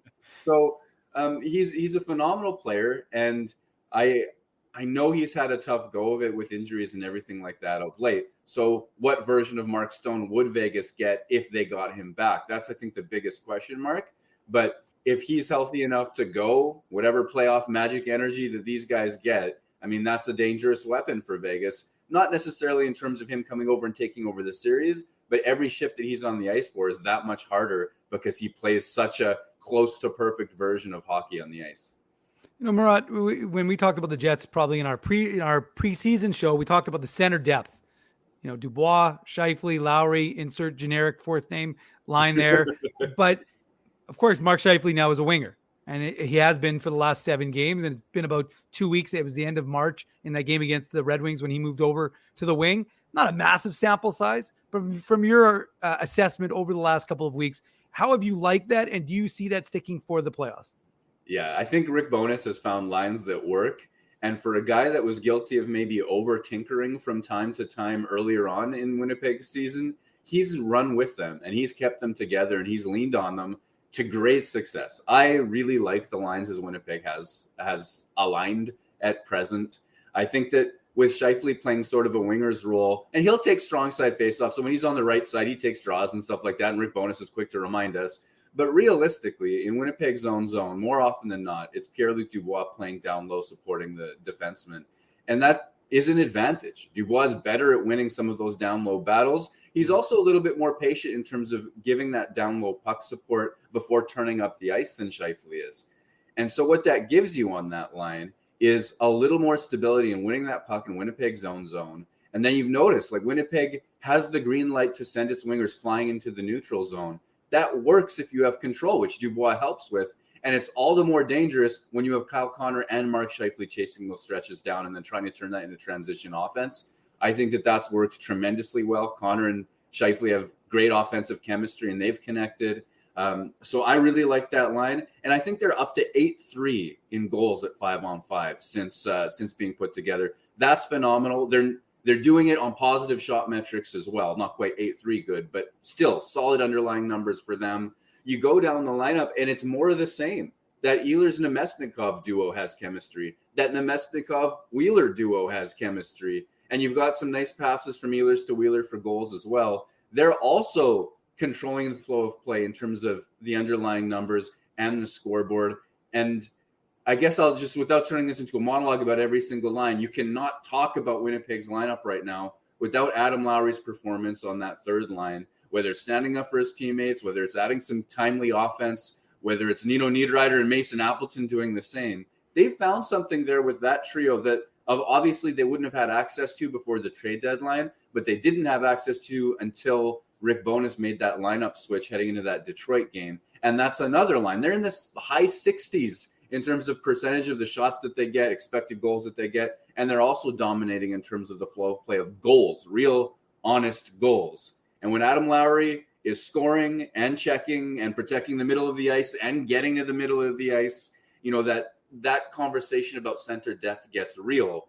He had that month where he disappeared offensively, and you're like, oh, okay, is he a fourth line center now? I don't know if you guys went through that sort of thoughts in your own mind, but he is back. He's been back for a while, and that line takes things over. And that is genuine depth that I think Winnipeg can count on. Murat Atesh is our guest Saturday morning. You're watching the Illegal Curve Hockey Show. Murat, of course, is with The Athletic covering the Winnipeg Jets. Murat, by the way, I don't have thoughts in my own mind. I just try to get into Drew's mind and try to just create chaos in there. It's very well done. Good job there. Yes, is a good thing. The Last of Us. Ginsburg is the mushroom in my brain, unfortunately. Murat, you look at the defensive matchup between these two teams. To me, that's where the Golden Knights would seem to have the advantage, particularly on the right-hand side. That said, Neil Pionk, who was certainly the target of a lot of consternation throughout the course of the year for Jets fans, has seemed as though he's playing better hockey as of late. How do you look at the defensive matchups in this series and sort of see it playing out and where the advantage lies for each respective team? Yeah, I mean, on paper, Vegas is more dynamic on defense. I don't think there's any way around that. And I know Theodore has recently returned to health, but add Alex Pietrangelo, their whole top four is dominant in terms of their underlying numbers, the goal numbers, everything like that. The interesting thing that you find is that Winnipeg's defense core outscored Vegas's on the year. More goals, more points. Part of that is Josh Morrissey having a better offensive season than absolutely anybody. And part of that is Winnipeg setting a target for more offense from its defense and actually getting it in terms of that weak side defenseman activating, following their breakouts up the ice, being a fourth attacker, and then attacking in the offensive zone as well. So there are reasons to like Winnipeg's defense, and I think that everybody trusts Josh Morrissey so much at this stage of the game, that top pair, that the conversation does become about Brendan Dillon and Neil Pionk. Neil Pionk struggled early on in the season defensively for sure. If you look at his metrics on the season, they're not impressive. Absolutely, they're not. Even if you look at the Pionk and Dillon pairing, they've been scored on more often than Winnipeg has scored when Winnipeg's on the ice. That's not true for Vegas's top four, but Winnipeg's really important second pairing has been outscored this year. So that's an area of concern. And the big question is Pionk. And a couple of weeks ago, I think it would be very easy to say that, okay, he's not moving very well. He's not handling the puck very well. What's gone on in his gear? And then he seemed to turn that around. And I've asked questions about his mobility. Is there an injury? Everything like that. Well, I think he's been moving a little bit better of late. And maybe along with that comes some confidence. And maybe that, turns into some of the offensive plays that he's made of late as well. So I think that, if there were some alarm bells on that pairing, there should have been. Now I think it's a gentle question mark. Can they handle the rigors of Vegas's offense? And they've shown recently, and give credit to Brendan Dillon for this as well. He's elevated his game down the stretch too, that they can handle the challenge to get Winnipeg in. Now this is going to be another level altogether. Murat, just kind of continuing on this idea of, that there isn't that much of an advantage, whether you look at forwards or defense. I mean, the big advantage we all agree is Connor Hellebuck or Lauren Brossoit. I mean, or Connor Hellebuck over, Aiden Hill, or obviously Aiden Hill's not going to be playing, but I should have mentioned Logan Thompson was the guy that I was thinking of, or Jonathan Quick. Any goalie that the Golden Knights are going to use is not playing at the same level as Connor Hellebuck. So isn't that even more reason to almost not just call this series a toss-up, because obviously that might be, oversimplifying it, but couldn't you even say, like, whichever top six or whichever top line is performing at a higher clip, that's going to be the team that eventually wins this series, right? So if that's, the Connor Scheifele Dubois line, or if that's the Eichel Marchessault Dorofiev line, or whoever else is on that line, again, you might know who would be on that top line more than I would. Obviously, Eichel's the number one center, and William Karlsson is on that second line with Riley Smith. But isn't that kind of a way you could look at this series as well? Just because there aren't that many advantages, like you said, the Jets actually scored more goals from their back end than the Golden Knights, and you would probably think that Theodore, Pietrangelo, all those guys, they would have more, but it just seems so even to me that it's really going to come down to really which top line is performing better. I mean, I have time for that. I think Vegas was able to go through some real difficulties in terms of their stars being out and have other guys emerge. So Chandler Stevenson became a really dangerous player for the Golden Knights.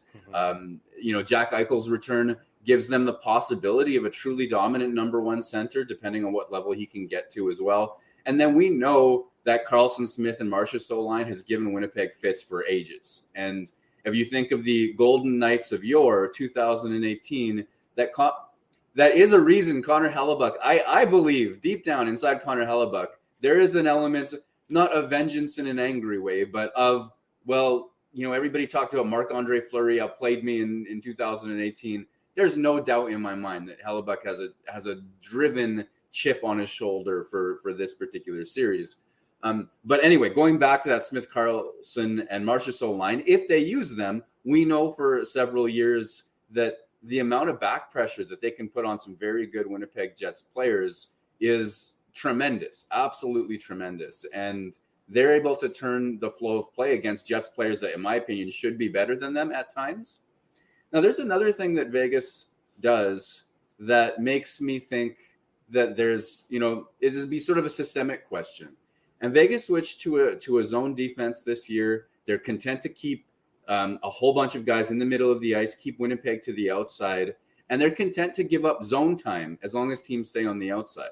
Well, once upon a time, 2018, if we're going back that far for this storyline, there was a sort of narrative in Vegas that you can tire these guys out, that at some point that Scheifele, Wheeler, Connor line is going to take a shift that's too long and you're going to be able to counterattack on them and things like that. So there's going to be a lot of game within the game that, Scheifele, Dubois, and Connor, if they play the best version of their game, they can be the best first line in this series. But there are holes that we see with long shifts, with chasing an extra offensive opportunity, with whatever else that is as well. So, maybe that's just a long way of talking around the exact same thing that you said.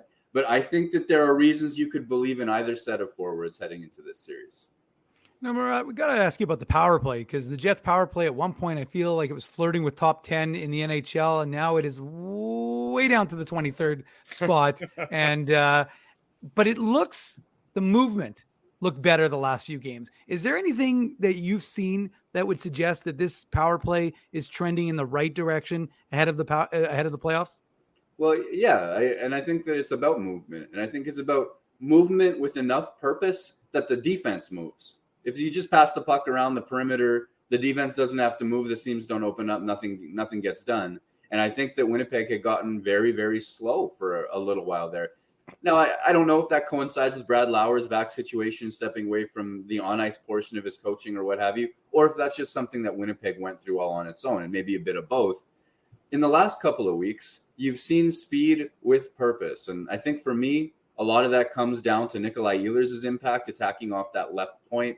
When he attacks downhill, you see defenses freeze a little bit because he is a genuine shooting threat. So if he attacks downhill and sets up as if to move the puck, you see shot blockers go as if to block shots. And now you're seeing Ehlers pass around those defenders, whether it's to Scheifele down low, and then you get the slingshot pass into the middle, or he's been able to find Kyle Connor kind of across the seam a few times as well. And for me, those plays are always there, but they're only actually open if you attack with speed. And I think that Ehlers is a big part of that. You've also seen, Mark Scheifele take a couple of new roles, and his passing from behind the goal line at 5-on-5 is one of the best in the NHL. So why not bring it to the power play too? And he's done that. And so you're seeing Winnipeg with speed, and the speed creates options, and they've made some really good choices about where to move that puck to exploit those options. They're getting shooting and finishing as well. So it was a nice comeback to life for that group, to be sure. Murat Atesh, our guest on the Illegal Curve Hockey Show Saturday morning. We remind you Tuesday night, the Illegal Curve post-game show immediately after Game 1 of the Jets Golden Knights series. Murat, in your article on The Athletic, and I recommend and reiterate to everyone that you should go read it because it's a great breakdown of the series, you talk about the Golden Knights and their 1-2-2 scheme. From the Golden Knights perspective. Now we're getting into the good stuff. Murat, when Drew starts talking about your 1-2-2 writing in your article, you know that we're getting into the nitty-gritty here.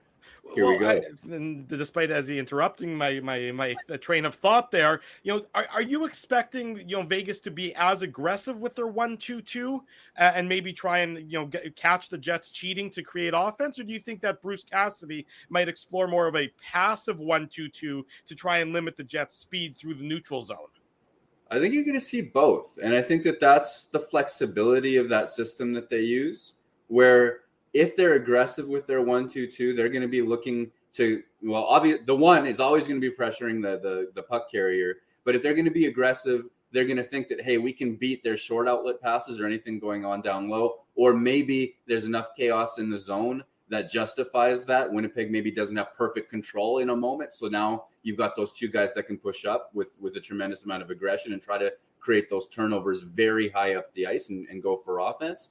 But it's not, it's not that complex a read for those two guys to say, hey, Winnipeg has perfect control of it. They like to fly their wingers into the neutral zone. Let's not commit up ice because we're getting beat and there's space there as well where they can make the adaptation to back up. And now you've got essentially four guys, between the blue line and red line or what have you. And that becomes a major change and a major challenge for Winnipeg to, okay, now can we beat that with speed? Do we have to chip and chase a little bit more? All that sort of stuff.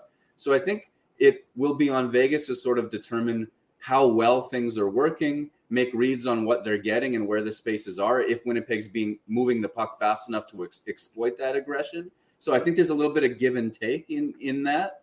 And, Bruce Cassidy's a heck of a coach, and Vegas, there's a lot of experienced forwards on that team. You sort of believe that they'll be able to tweak that up and down depending on what they need.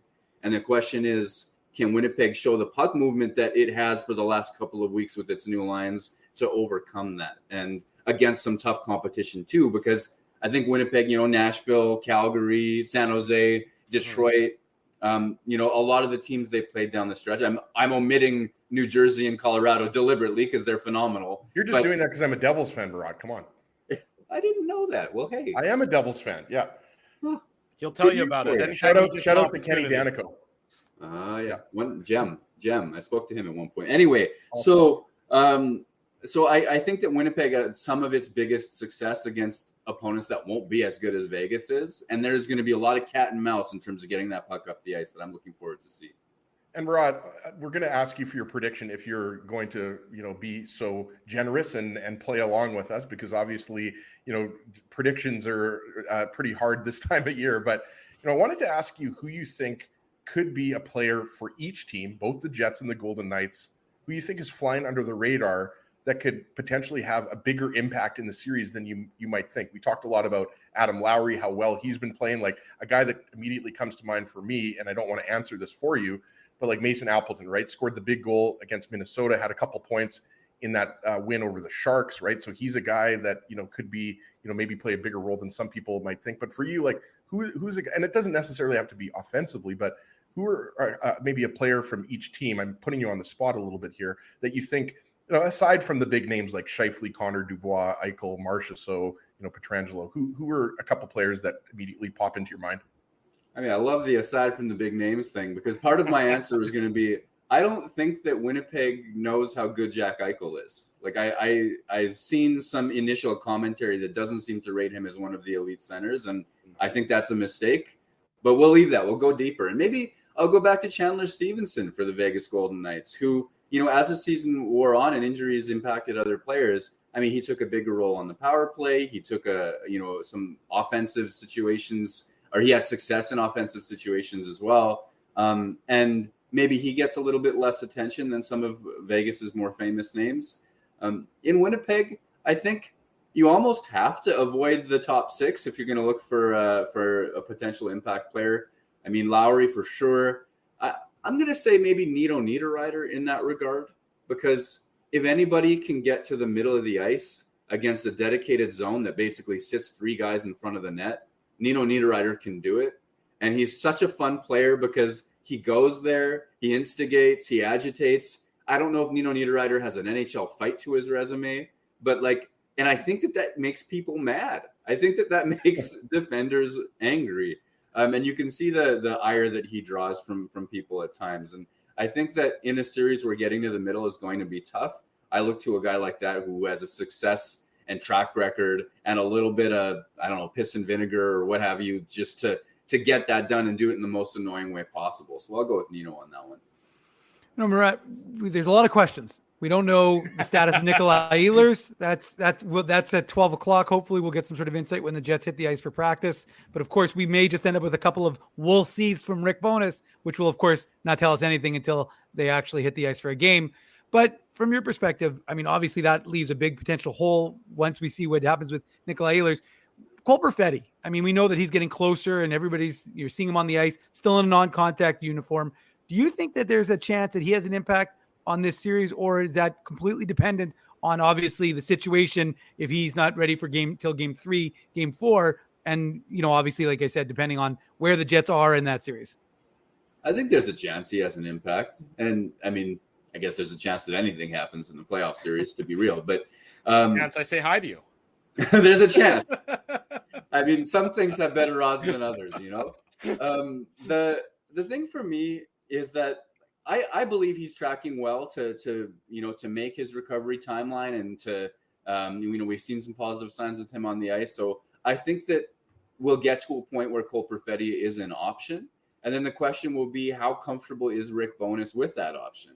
And we already saw before Perfetti's injury that in must-win situations, protecting leads, certain times of game, he'd shave Perfetti's minutes a little bit, especially on defensive zone draws and things like that. So as much as he was getting some offensive pop from him, there was a sense of, okay, we don't quite trust the rookie all of the way in these defensive situations yet. Some of that may be size, but whatever the reason was, you didn't see it. So I wonder if Rick Bowness, especially after speaking so cautiously about Perfetti's timeline, hesitates to put him straight back into the lineup. Let's say that Ehlers is healthy, which I expect that he will be, and will play a major role in the series. Well, then there's no obvious top 6 hole. And are you going to change up Nino Niederreiter, Adam Lowry, and Mason Appleton after what they've done for you of late? I'm not sure that you will. Then you go into the niche players, Kevin Stenlund. Bowness trusts him so much in faceoff situations. Another option on the right-hand side, Saku Maenalanen, a huge part of the penalty kill. And he talks about his size and effectiveness in that regard as well. Morgan Barron's created a lot with a little, and, maybe isn't as much of a specialist, but he PKs as well. So, if you're Rick Bowness and you like what you've done to get down to the stretch and you have any worry at all, and I already think he was cautious about using Perfetti earlier on in the season when Perfetti was having success, I think this big break might give him some pause in terms of how quickly he reinserts him into the lineup. I think it'll be more of we need some punch, something has happened, and now it's more of a hunch or a gamble than an automatic he gets right back in. Yeah, I was thinking the same thing, because you look at the roster as currently constructed, and assuming everyone's healthy, there's no obvious spot for Perfetti to fit back in, because you'd be hesitant to break up the top 6 and the effectiveness that they've had as of late, and he doesn't really fit the role of a checking player or a shutdown defender on the Jets' third line. So that'll certainly be sort of a storyline to keep an eye on as the series unfolds, and as Cole Perfetti returns to playing condition, if that happens in this first round. Murat, we promised that we would put you on the spot more than we've already done so, of course. So if you'd be so kind, if you're willing to do so, you're welcome to sit on the fence as well. Do you have a prediction that you want to, maybe let our audience in on as to how you see this series playing out? Well, with a month to go, I thought Winnipeg was going to get rolled over by whoever that it faced as the top seed. And Vegas was no exception to that. Absolutely no exception. They were rolling. They'd gone through some injuries and they were having success. Vegas didn't dominate down the stretch. And I know injuries, we can talk about that, but there was some faltering there. And I've talked to some folks who watch them very closely who have wondered if they can maintain the level that they've hit at different stretches of the season. You look at some of those 5-on-5 numbers, you look at special teams where the only of the 2 power plays and 2 penalty kills involved in this series, only elite comes from the penalty kill on Winnipeg side, the only elite aspect. And I think that, okay, so that's close to a wash. 5-on-5, where probably most of the series is going to happen. Metrics-wise is pretty close as well. You got Connor Hellebuck in net. You have Winnipeg's relatively new success with that top 9. And for me, this is something that I've done before. You know what I'm doing here? I'm hedging at length. That's what I'm doing. That's wonderful. You're a great politician. Talk around the question. He's going to we're going to be like, okay, Murat, the show is now over, so no prediction. Yeah, I'm just going to get the run cane, the clock right? out. How many agains do I have to say? Can I Chevy speak my way through this? Well, we are having a conversation right now, so I guess that's well. Hey, you know what? I'll say this: I have more belief in Winnipeg than I have had in a long time, and I think that the maddening thing about the Winnipeg Jets for me has been the belief that I hold that they're better than that second half and capable of playing better than that. And you see that in their star players. You see nights where, oh my goodness, the back check, the fight, the block shot, the everything is there. They're willing to play through any amount of adversity and take the game over. And you see games where it doesn't feel that way. And so for me, there's always this question of who are the Jets? What level can they get to? When push comes to shove, will they be there? And I think by and large, they've answered the question, getting into the playoffs at all in this last stretch, that when push came to shove, you saw tremendous performances from their top six, from their role players, from everybody up and down the lineup. And so this idea of they tease you with a higher level than what we saw in the second half. Well, hey, we saw a little bit more of that higher level. And it gives me more optimism about the Jets. I went to bed the other night convinced I was going to be covering 2 rounds of the playoffs. So, you know what? I don't know what's going to happen. Winnipeg's an underdog, but they have every chance to win, and that's all I'll say. Murat Atesh will have in-depth I like that. coverage. We don't need a specific number. I mean, it's almost like that last Sopranos episode, right? Like you're leaving it open to interpretation, but I think really you're picking the Jets, if I'm not mistaken.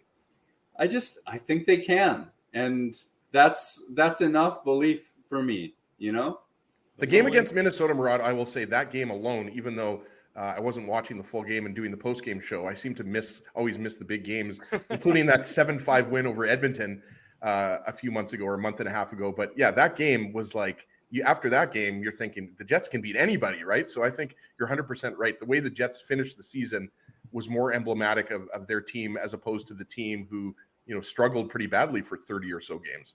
Or was it? And that's the mystery about these guys, right? Like, which version do you get? I like to think it's the 100% effort in all 3 zones, but we don't know until we see it. And Vegas is such a good team as well. It'll be a fascinating series. Murat Atesh will have it covered in depth for The Athletic. Murat, thanks so much for joining us. We'll see you again real soon. Always appreciate your time and insight on this morning's edition of the Illegal Curve Hockey Show. We'll see you in Crescentwood, Murat. I'll be the guy waving. That sounds good, guys. Thanks so much. There he goes, Murat Atesh, this morning on the Illegal Curve Hockey Show. As I mentioned, when we come back, we'll give our prediction. Maybe we'll sit on the fence. Maybe we'll hedge our bets. No, we don't sit on the fence. We do not sit on the fence. I know. The only time I already made my pick. Jets in 6. Okay, well, there. Thank you, Ezra, for spoiler alert. I was gonna say, sorry, guys. You couldn't just, I'm trying to build a tease to keep the audience engaged while we go to also commercial. On the second episode of Succession, Billy gets divorced with Mary, and I have no idea what the characters' names are. That was evident based on your inane ramblings right there. That was more than evident. Much more to come. More on the Jets and the Golden Knights. We'll look at all the series as well. Smash the like button. That's what Dave M is indicating there. Subscribe to the YouTube channel. He was also doing the sign for a sandwich press. That's what Dave was doing too. Oh, that also was. He was pressing a sandwich in his mind as well. Eric DeHatchik coming up at the bottom of the hour. That's right. It's a lengthier version of the Illegal Curve Hockey Show. Bonus time, baby. We're going to go into overtime on this morning's edition. Don't go anywhere. Drew Mandel, Dave Minuk, Ezra Ginsburg are up next with more of the Illegal Curve Hockey Show.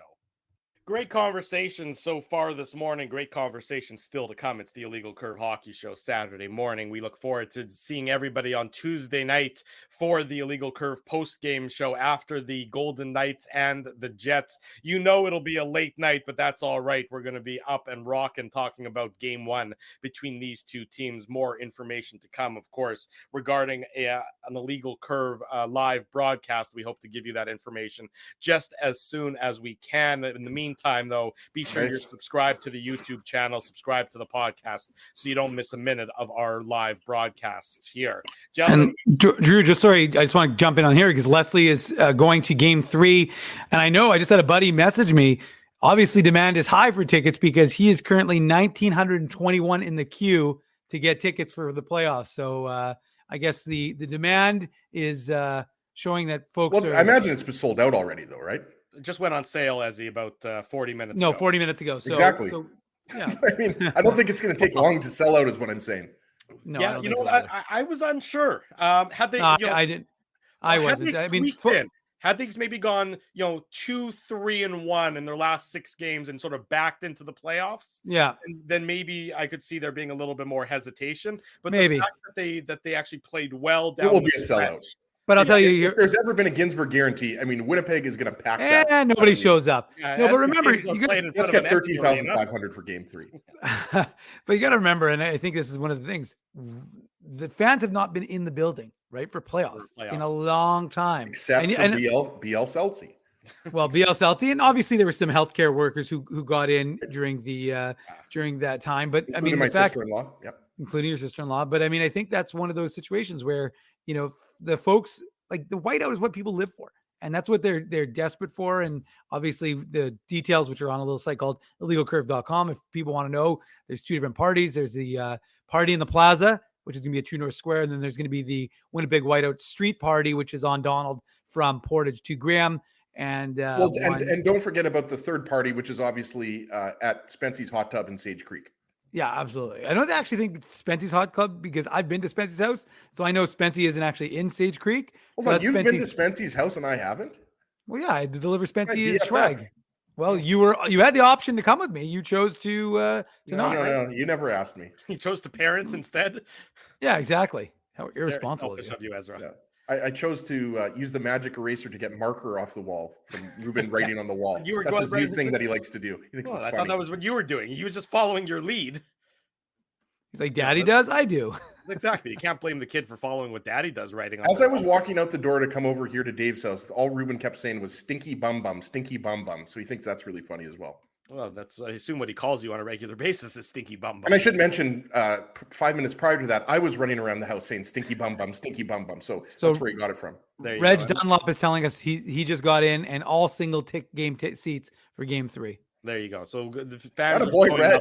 That's his real name, by the way. By the way, Drew, you got a nice shout out from Mean Gene Oakland. Hi, Mean Gene. Nice to see you. I always appreciate the shout outs from you.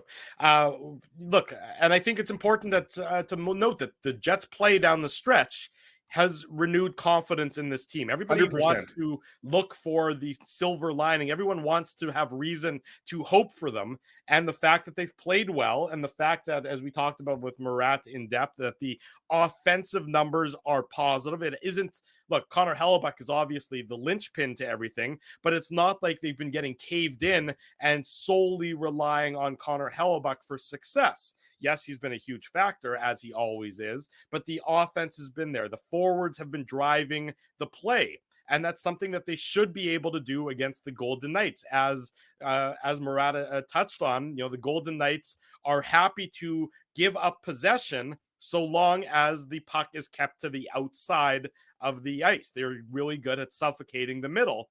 And the Jets are, or have been, especially when they struggled this year, were a perimeter team. So it's going to be incumbent on the Winnipeg Jets to try and sort of defeat the Golden Knights at their own game. Vegas is going to say, we don't want to give up the middle of the ice, and the Jets need to find a way to still be victorious in the middle of the ice, because if everything's from the perimeter, then the Golden Knights will be able to strike fast in transition. And the comment that Murat said, which really sort of raised my eyebrows, about people underestimating Jack Eichel. Jack Eichel is a fantastic player in this league.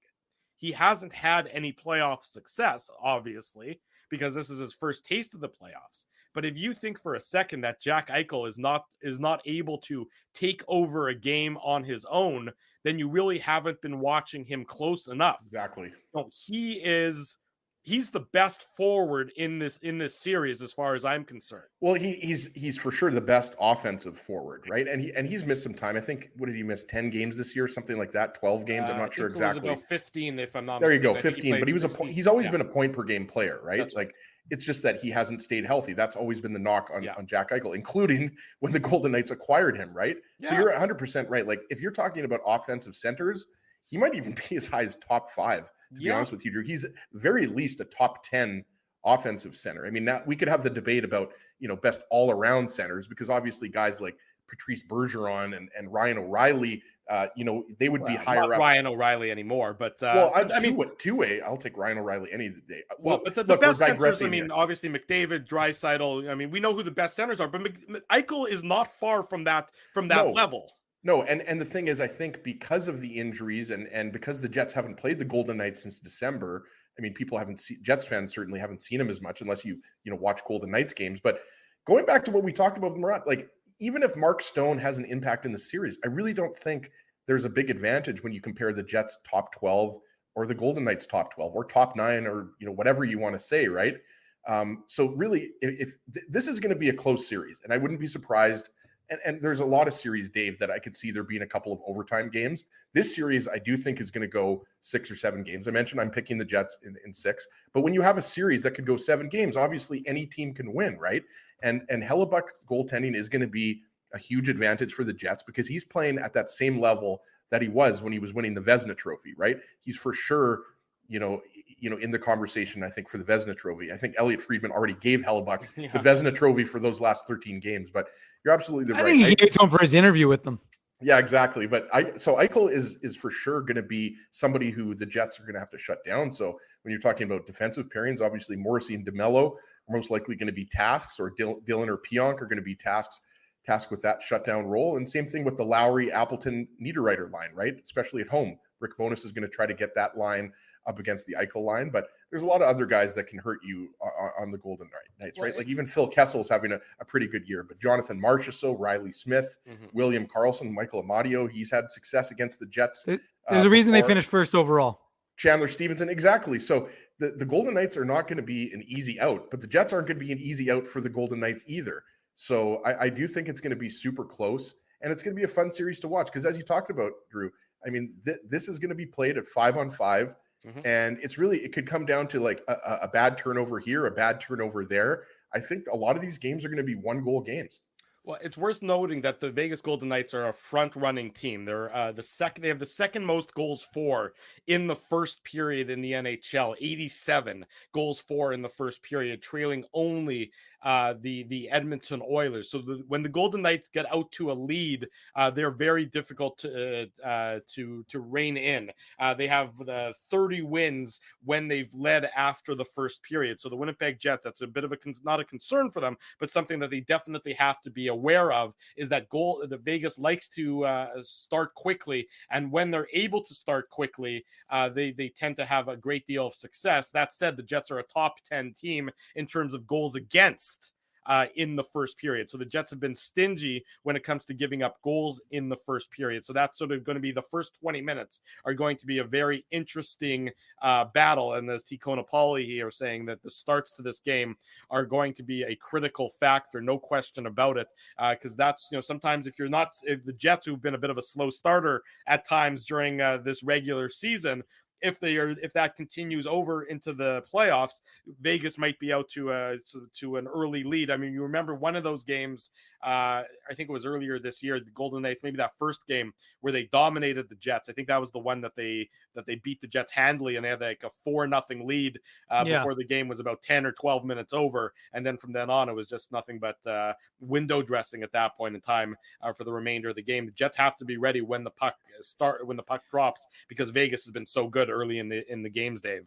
Yeah, no, there's no question, and that's going to be Connor Hellebuck. I mean, we've seen a lot of first shot, first goal for the opposition, and then he locks it down. In this instance, the Jets can't afford to have that happen. They're going to need him to be the best player. I mean, he has to be the Jets' best player. I mean, Mark Scheifele probably a close second, along with a couple of other guys. But Connor Hellebuck, if we're going to write in 2 weeks, 3 weeks time that the Jets won this series, it's going to be because Connor Hellebuck was the best player, and then the other guys all showed up and did what they needed to do. But, for the Jets, to me, this is about Connor Hellebuck. And, I want to talk about the goaltending matchup because I do wonder about the Jets' familiarity with Laurent Brossoit and how much that will play into their benefit. I mean, the Jets. It can only be an advantage, Dave, right? Like there's no way that's, I mean, you could look at it from both sides, I guess, and say that he knows the tendencies of some of the Jets shooters. Sure, absolutely. But to me, it's more of an advantage for the Jets than the Golden Knights. No, I agree. And again, like, it's funny because I remember I was watching the Sabres Habs game, and it was that shootout game. I was watching the whole thing, so people don't wonder if I was feeling okay watching that game. But it happened to go to a shootout, and it was like Eric Comrie versus Johnny Kovacevic. And it was funny because the announcer, who obviously didn't know the history, was like, well, it's, Comrie obviously won't have the book on him. I'm like, won't have the book on him? Of course he has the book on him. They have the book on each other. But, it was an interesting duel. And I just think that it will be, like I said, these guys spent a lot of years together, and the Jets, know, like Wade Flaherty knows everything about Laurent Brossoit. I mean, obviously with a new goalie coach that you pick up new techniques and new tendencies, but you still have Adam Francilla, right? Who's the guy that they both use in BC to work with in the summer. So there is a lot of things that is same agent. Yeah. Ray Petkow out of Steinbach. Yeah. So, it to me, that is going to be one of the most fascinating things about this whole series is going to be the student versus the master, protege, whatever you want to call it, battle. And I do wonder how the Jets, knowing Brossoit, and you're right, Ezzy, it plays both ways. Brossoit has faced these guys. He knows where they're like to go. But, that to me will be something very interesting. And it's just another sort of additional piece of fodder to be discussed throughout the course of this series.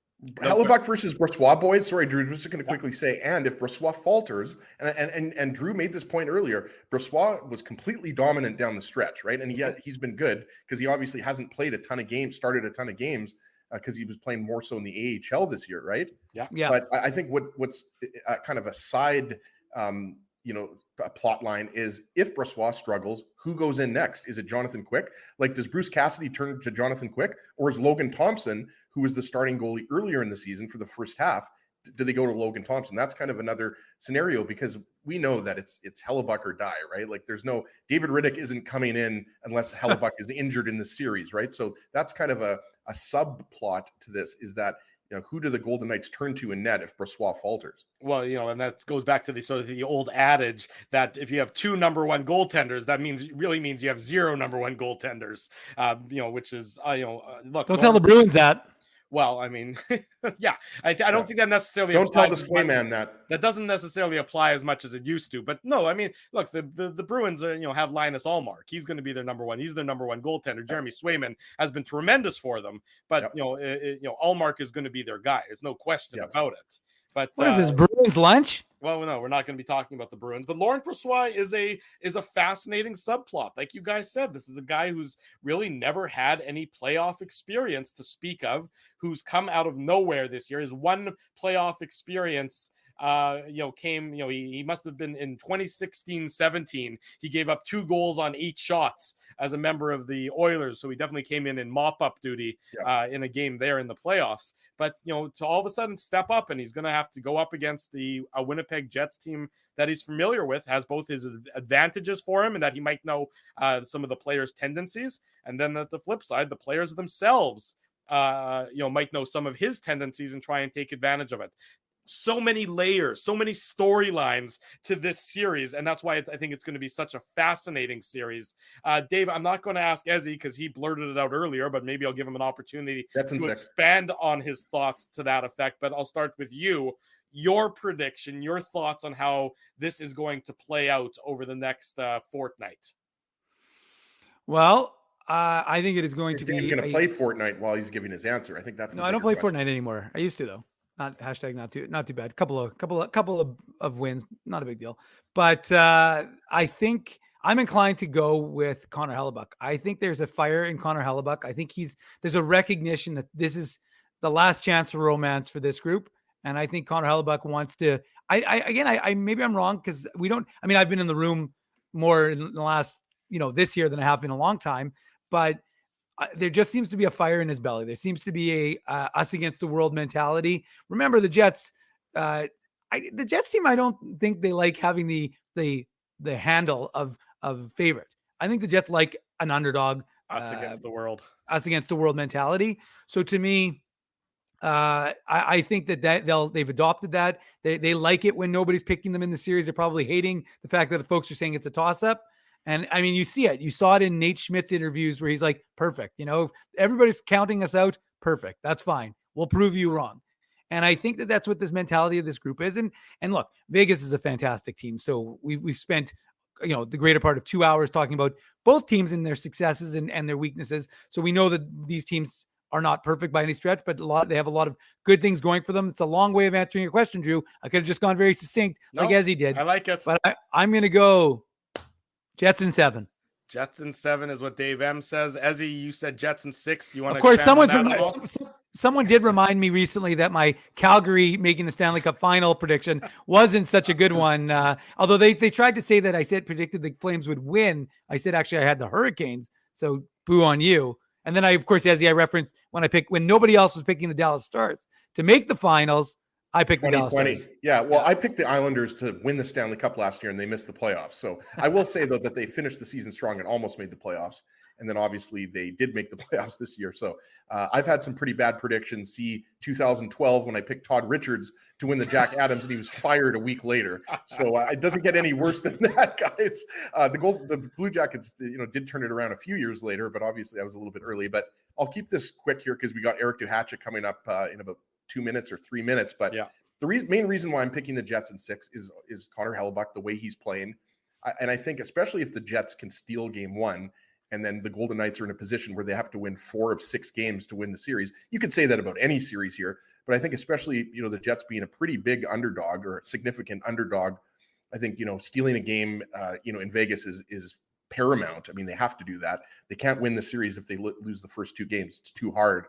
But also because I don't think Mark Stone is going to be necessarily an impact early on in the series, right? Like, it's not a guarantee he's going to play. So I think the forward depth is a wash, especially now that the Jets have moved Scheifele to the wing and Niederreiter's on that third line. I mean, this is the best the top 9 has looked. I mean, the fourth line, has been pretty consistent with guys like Kevin Stenlund and Saku Manalainen, right? So I think the Jets, don't really have a disadvantage when it comes to the forward lines. And even though the Golden Knights, have more talent on defense, the Jets have got a ton of offense from the back end, led by Josh Morrissey. Dylan DeMello's another guy who, has had a career year. Brendan Dillon, right? So I'm picking the Jets in 6, but I wouldn't be surprised if it goes to 7 games at all. There you go. So Dave and Ezzy are on the Jets wagon, saying that they think they're going to win the series. Vicious knows me a little bit too well. I think the Jets are going to make this a very competitive series. I don't think the Jets are going to get blown out, which is not what I believed. A few weeks ago, a month ago, I thought the Jets would be done in 3. I do think the Jets are going to make this a very interesting series, but I think ultimately they're going to fall short. I have Vegas winning this in 7. I do think it's going to go the entirety. I think it's going to go the length of the series, but I do think that ultimately at the end of it all, the Vegas Golden Knights are going to emerge as the victors in this series. Yes, Dave, thank you, Buzz Killington. No, yeah. I'm being Buzz Honesty. That's fine. Buzz Honesty. That was good, Drew. Well, I will say, not only are you hearing what our predictions are, we want you to make your predictions. I've set up a poll in the chat, so if you want to, I was lazy. I just went Jets in 6, Jets in 7, Golden Knights in 6, Golden Knights in 7. I don't believe in 4 and 5 because none of us think it's going to happen, which means, of course, it's going to be Jets in 5. But the reality is, just give us a vote. Let us know which way you're swaying, and we'll reveal that when we finish our chat with Eric Duhatschek. That we will. And we also have a bracket challenge set up. Bailey can tweet out the link or send out the link in the chat if she wants to copy and paste it there. But when we come back, Eric Duhatschek of The Athletic joins us for more playoff talk. Saturday morning, you're watching the Illegal Curve Hockey Show. We're live on YouTube. We're into overtime on this Saturday morning edition of the Illegal Curve Hockey Show. Normally we sign off now, but when we have an opportunity to welcome a guest, the status of our good friend Eric Duhatschek, we're willing to go lengthier. We're willing to go into overtime to talk about the playoffs with Eric. You know Eric from his great work, of course, with theathletic.com. Eric, good to see you. How are things? Yeah, good. Like you guys, very excited about what we might see in this year's playoffs. I've been doing what you've been doing most of the morning and a lot of yesterday, assembling my panel of the anonymous coach and scout and executive that I always call at this time of year for predictions. And the only problem with talking to longtime NHL people, they don't like picking upsets. I'm sitting there thinking, wow. I think we're going to have 8 favorites going through, but they're always willing to make the argument for, say, Florida over Boston. And then when it comes time to make a pick, it's like Boston in 5. Oh, okay. That's good. They talk about why it could happen, and then they say why it won't happen. Well, exactly. You've nailed it there. Eric, we've spent the last 2+ hours talking about the Jets and the Golden Knights because, of course, that is the focus of everyone here in Winnipeg and those of us who are tuning in from Vegas as well, listening to our perspective. From your perspective, looking at these two teams, I want to start with that series because I'm always interested in what you're seeing when you look at this Jets team that has been so topsy-turvy all year round, and then this Golden Knights team that has been battled through the injury bug to finish atop the Pacific Division. When you look at that first round series, what is your breakdown? What are your eyes and brain telling you about the Jets and the Golden Knights? Well, it's okay. I'll start with Vegas, because the one thing I'm completely impressed with what they've accomplished. When you think about the adversity they've had, trying to sort out the goaltending, beginning from, when Robin Lehner, it was clear that he wasn't going to be able to start the season, and the various options that they've tried. And it's just been patch and plug. And very rarely does patch and plug work at such an important position. And yet they've managed to, they won a very, very tough division, a very competitive division with patch and plug goaltending. Key injuries on the blue line, important players missing up front. I mean, it's admirable. And in some ways, like, I don't even understand it. I watch them play a lot, and I'm looking at, they're getting so much out of Michael Amadio and, players that, that are borderline NHLers or have been up until this stage of the career. So on paper, it looks pretty close, and yet there's an intangible to this Vegas team.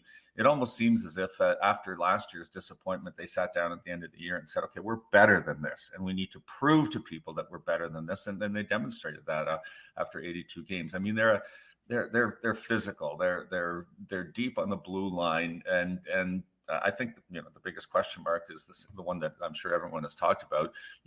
What version of Jack Eichel will emerge? Here's a guy that's hungry for playoff success, that hasn't had any to this point in his career, and it could be a coming out party for Jack Eichel. And if it is a coming out party for Jack Eichel, and if he performs at the level of his draft pedigree and at the level that we've seen at times this year from him, where he does look like an elite level player, then I think that tips the scales in favor of Vegas. But this is one where a lot of it depends on which version of the Winnipeg Jets we're going to see. Is it that team that was really good in the first half? You know me, I've always liked their team on paper. Every time I come on this podcast, I tell you that I like their forward depth. I think their defense is better than people give it credit for, and they have an established all-star goaltender, which not everybody in the West has. And so, but that team that was playing, before they sort of went on this little surge, looked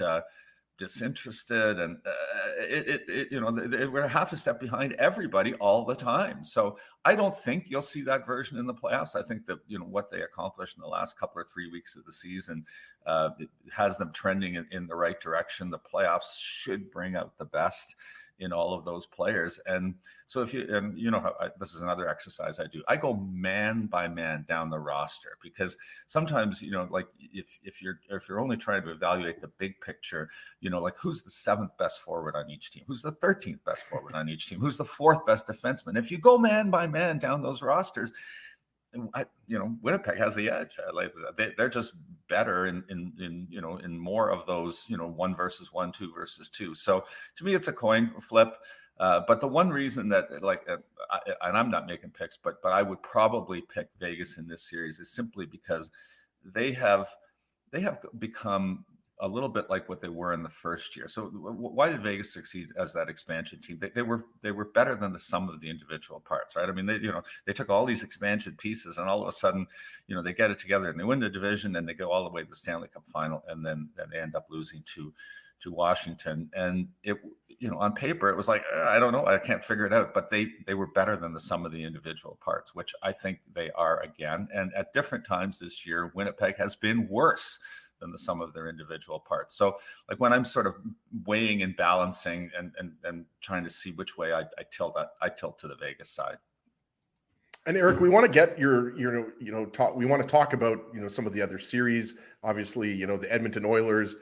We're pushing the Golden Knights for first in the division and first in the Western Conference. And we want to get your take. I think you'd agree that the Oilers are one of the most dangerous teams in the Western Conference right now, winning their last 9 and everything like that. But just one more question on the Jets Golden Knights series. We obviously spent a good part of today's show talking about the series, and for me, like, the one thing that I would give the Golden Knights a huge edge in the series, if Mark Stone had played a little bit towards the end of the regular season and we knew that he was fully healthy, but there's a big question mark whether Mark Stone's even going to play in game one. And I think you'd agree, if Stone is healthy, I mean, he's one of the best right wingers in the entire game. And I think he would have, he would sway the favor in terms of Golden Knights big time if he's able to play significant games in this series.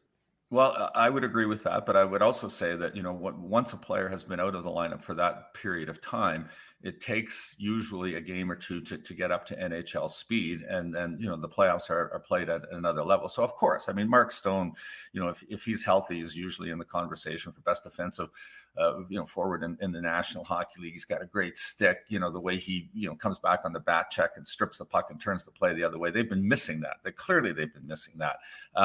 But it is really hard to do what, say, Patrick Kane did a few years back, where he, missed all of that time and then came back in the playoffs and bingo, right off the hop was excellent. I mean, Kucherov did the same thing. I just think that the way Stone plays, it will take him a little bit longer to get up to speed. So I think he is a valuable piece for them as the playoffs progress, but I'm not sure how much of an impact he would necessarily have right off the bat. Eric Duhatschek, our guest on the Illegal Curve Hockey Show Saturday morning, talking about the rest of the playoff series after we spent the 2+ hours talking about the Winnipeg Jets and the Vegas Golden Knights. Well, Ken Holland may win GM of the year just for acquiring Matthias Ekholm. That looks like just the greatest trade in the history of trade deadline acquisitions right now, Eric, because those Edmonton Oilers are fearsome. And I know a lot of Jets fans were happy, despite the fact that they swept Edmonton a few years back, we're happy to allow the LA Kings to potentially soften the Oilers up a little bit. But this Edmonton team, aside from the obvious Draisaitl and McDavid, they've got Evander Kane. They've got probably, as he's been calling it, the quietest 100-point season of all time in Ryan Nugent-Hopkins. And Stuart Skinner looks like he's emerged as a number one goaltender. So what are you seeing from these Oilers? And do you think there's any chance that LA has in this series? I mean, because LA's been shown they were one of the best teams after the trade deadline as well. Yeah. Well, so I do think Edmonton is the favorite in the West. I would even rank them ahead of Colorado right now. For all the reasons that you just cited, they managed to integrate those trade deadline acquisitions and they filled a need. So sometimes I look at the way general managers act at the trade deadline, and sometimes you're puzzled because it's like, okay, why did they go out and get that guy? They have that already. But Edmonton filled two specific needs. One for that that stay at home Adam Larson kind of a defenseman that they haven't had since Larson left to go to Seattle in the expansion draft, and they were clearly missing that. So he's come in and been an instant impact player for them, and I think that Bukestad coming in from Arizona just further deepened that bottom group. So if you go back and look at last year's preview when we were talking about Edmonton, it was, do they have the depth around Draisaitl and McDavid? And I would say the answer right now is yes. I look at their top 5 forwards, and I include the 3 that you mentioned, plus Hyman and Evander Kane, and they're all impactful players. And then Yamamoto's been better the last 3 weeks. I thought he was a bit erratic prior to that, but they're just better 1 to 12 now than they were a year ago. Ekholm adds a dimension that they didn't have. And the one thing that surprised me, I mean, you talk about the work that Holland did. It was a risk moving Tyson Barrie in that deal, because Tyson Barrie was the quarterback of a power play that was the best in NHL history. And the fact that they were able to so smoothly transition away from Barrie and promote Bouchard from QB2 to QB1 and continue to perform at that level, I think was really, really extraordinary and important. And you hit on the wild card, which is that, if you look at last year's Edmonton LA series, which I covered, and by the way, was frantically entertaining because LA, LA, won that first game and just put them on notice that they weren't going away quietly. The goaltending has been completely changed on both sides, right? So it was Mike Smith and Koskinen on the Edmonton side, and it was Quick and Cal Peterson on the other side, and poof, all 4 are gone.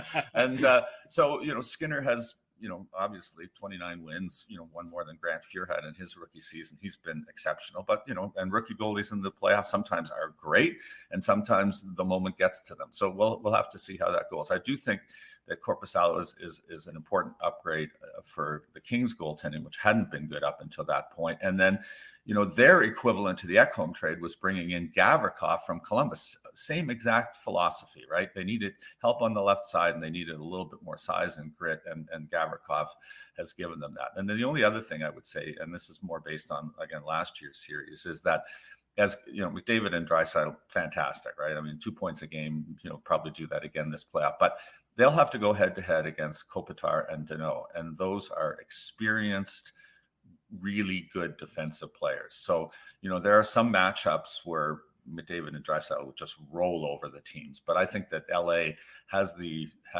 defensive awareness at the center ice position to at least make it a little bit more difficult for them. I mean, I'm picking Edmonton to come out of the Western Conference, but I do think that that LA, they're battlers, and they have a good structure. I really like the coaching staff there, Todd McClellan and Trent Yawney, and the rest of that crew.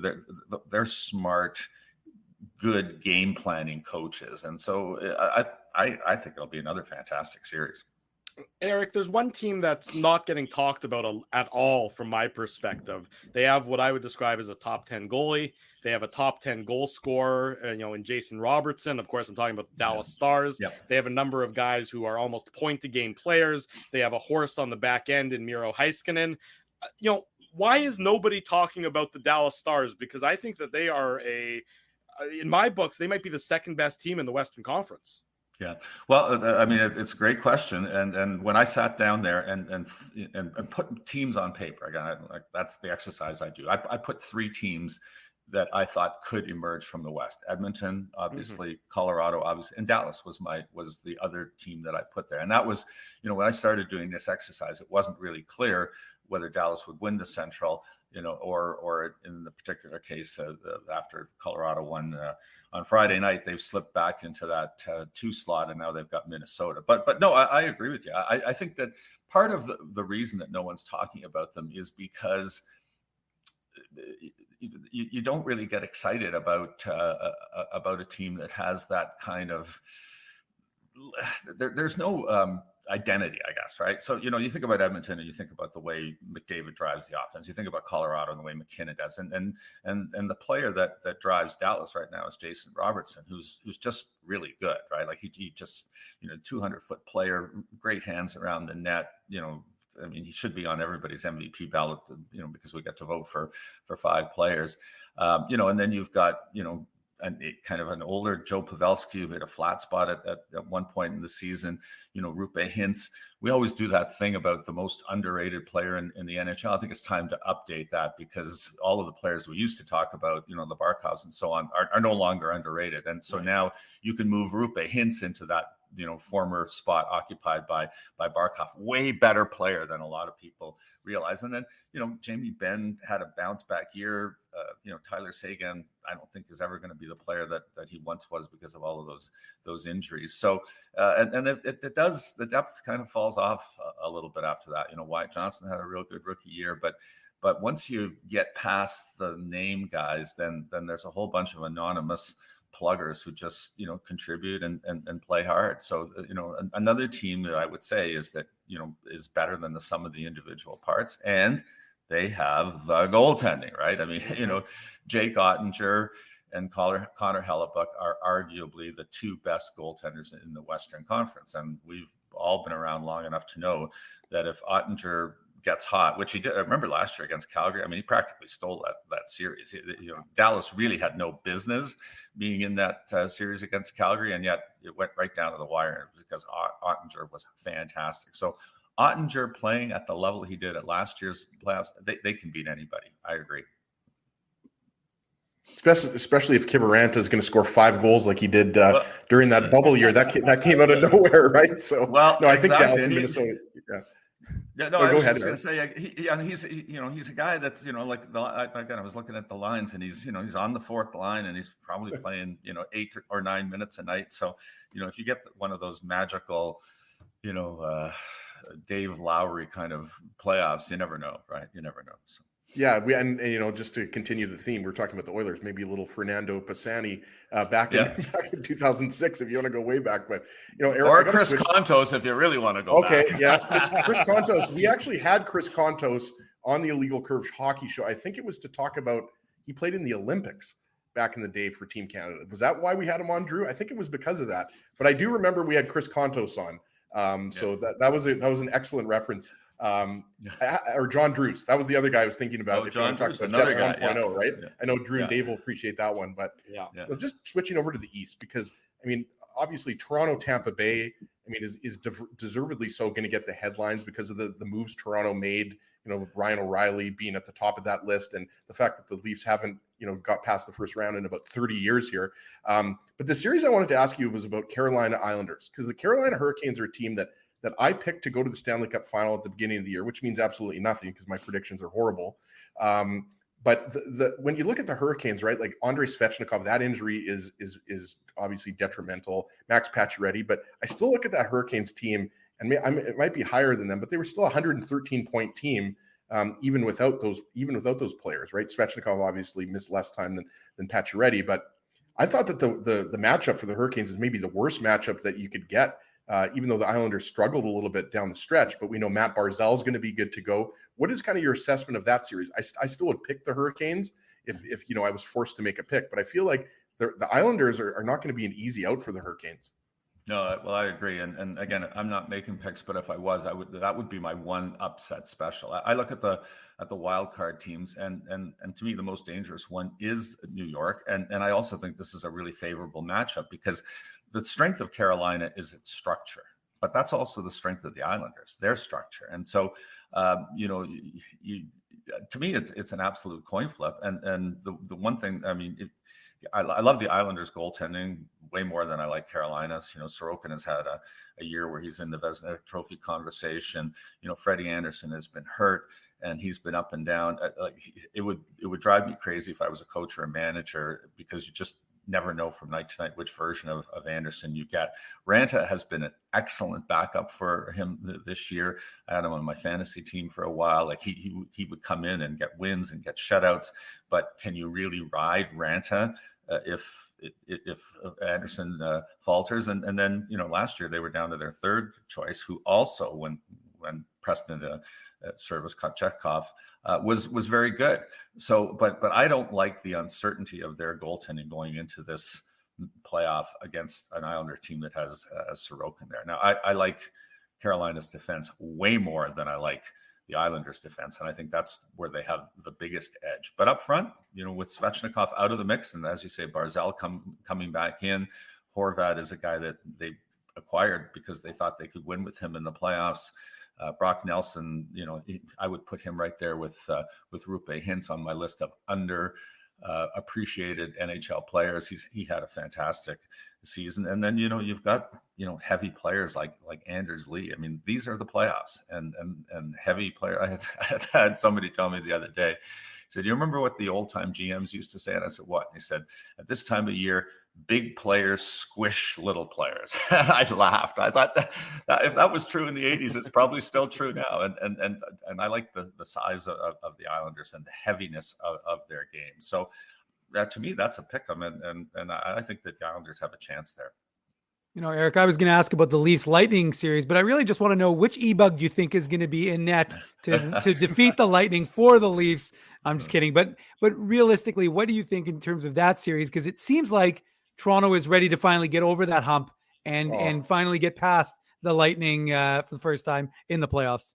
Okay, so all of my panel have all said the same thing, and I'm there trying to push back a little bit as an interviewer. And I said, well, okay, but Tampa, they played 12 playoff series in the last 3 years, and the answer was, well, maybe they're running out of gas. And I said, well, that's a reason for them not to go 4 rounds in the playoffs, but it's not a reason for them not to win 1 round of the playoffs. And so, last year, I think the reason that people are picking Toronto is because Toronto really gave Tampa a great series last year, and it was so close, and Toronto is better. So if Toronto is better and the Lightning are slightly worse, which they are, because I don't think they have the horses on defense that they had a year ago, then that should tilt the scales in favor of Toronto. Plus, Toronto was just a better regular season team. But I hate going against a team with a Stanley Cup pedigree, because the game changes, and it's just it's largely the pressure, really.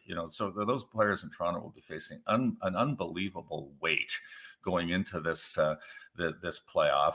I think it really helps Tampa to start on the road, because they're going in there trying to win one of two, and then if it starts to get down to 1-1, 2-2, 3-3 like it did last year, well, Tampa went into Toronto and won Game 7 last year, and so I'm just not prepared to write Tampa off. I mean, Kucherov is healthy. Point has had an outstanding season. Stamkos, I don't think has duplicated what he did a year ago. Vasilevsky's not nearly the goaltender that he was when, a year, 2 years ago, when we could clearly say he was the best goalie in the NHL and everybody else is competing for number 2. But I think he's capable of raising the level of his play. And Hedman hasn't had a great year. And I'm not even sure if he'll start on the first power play, because Sergachev has been so good. I think, again, it'll be fascinating to watch. It will be back and forth. And I'm reluctant to pick against Tampa Bay, I guess, is the best thing I'm going to say right now. Probably the hardest series to predict, right? Well, yeah, and yet, as I say, I everybody I talk to is picking Toronto. Like, I have not heard one person, except me, raise my hand and say, "Well, what about Tampa?" They've got all they've done is won 2 Stanley Cups and go to the final 3 years in a row, right? Exactly. I can't get my head around the fact that people are so universally like if it was 50% on Toronto and 50% on Tampa, that would be fine, because I think it's kind of one of those pick 'em series. But that is not it. Everybody I talk to is saying this is Toronto's year, and it could be.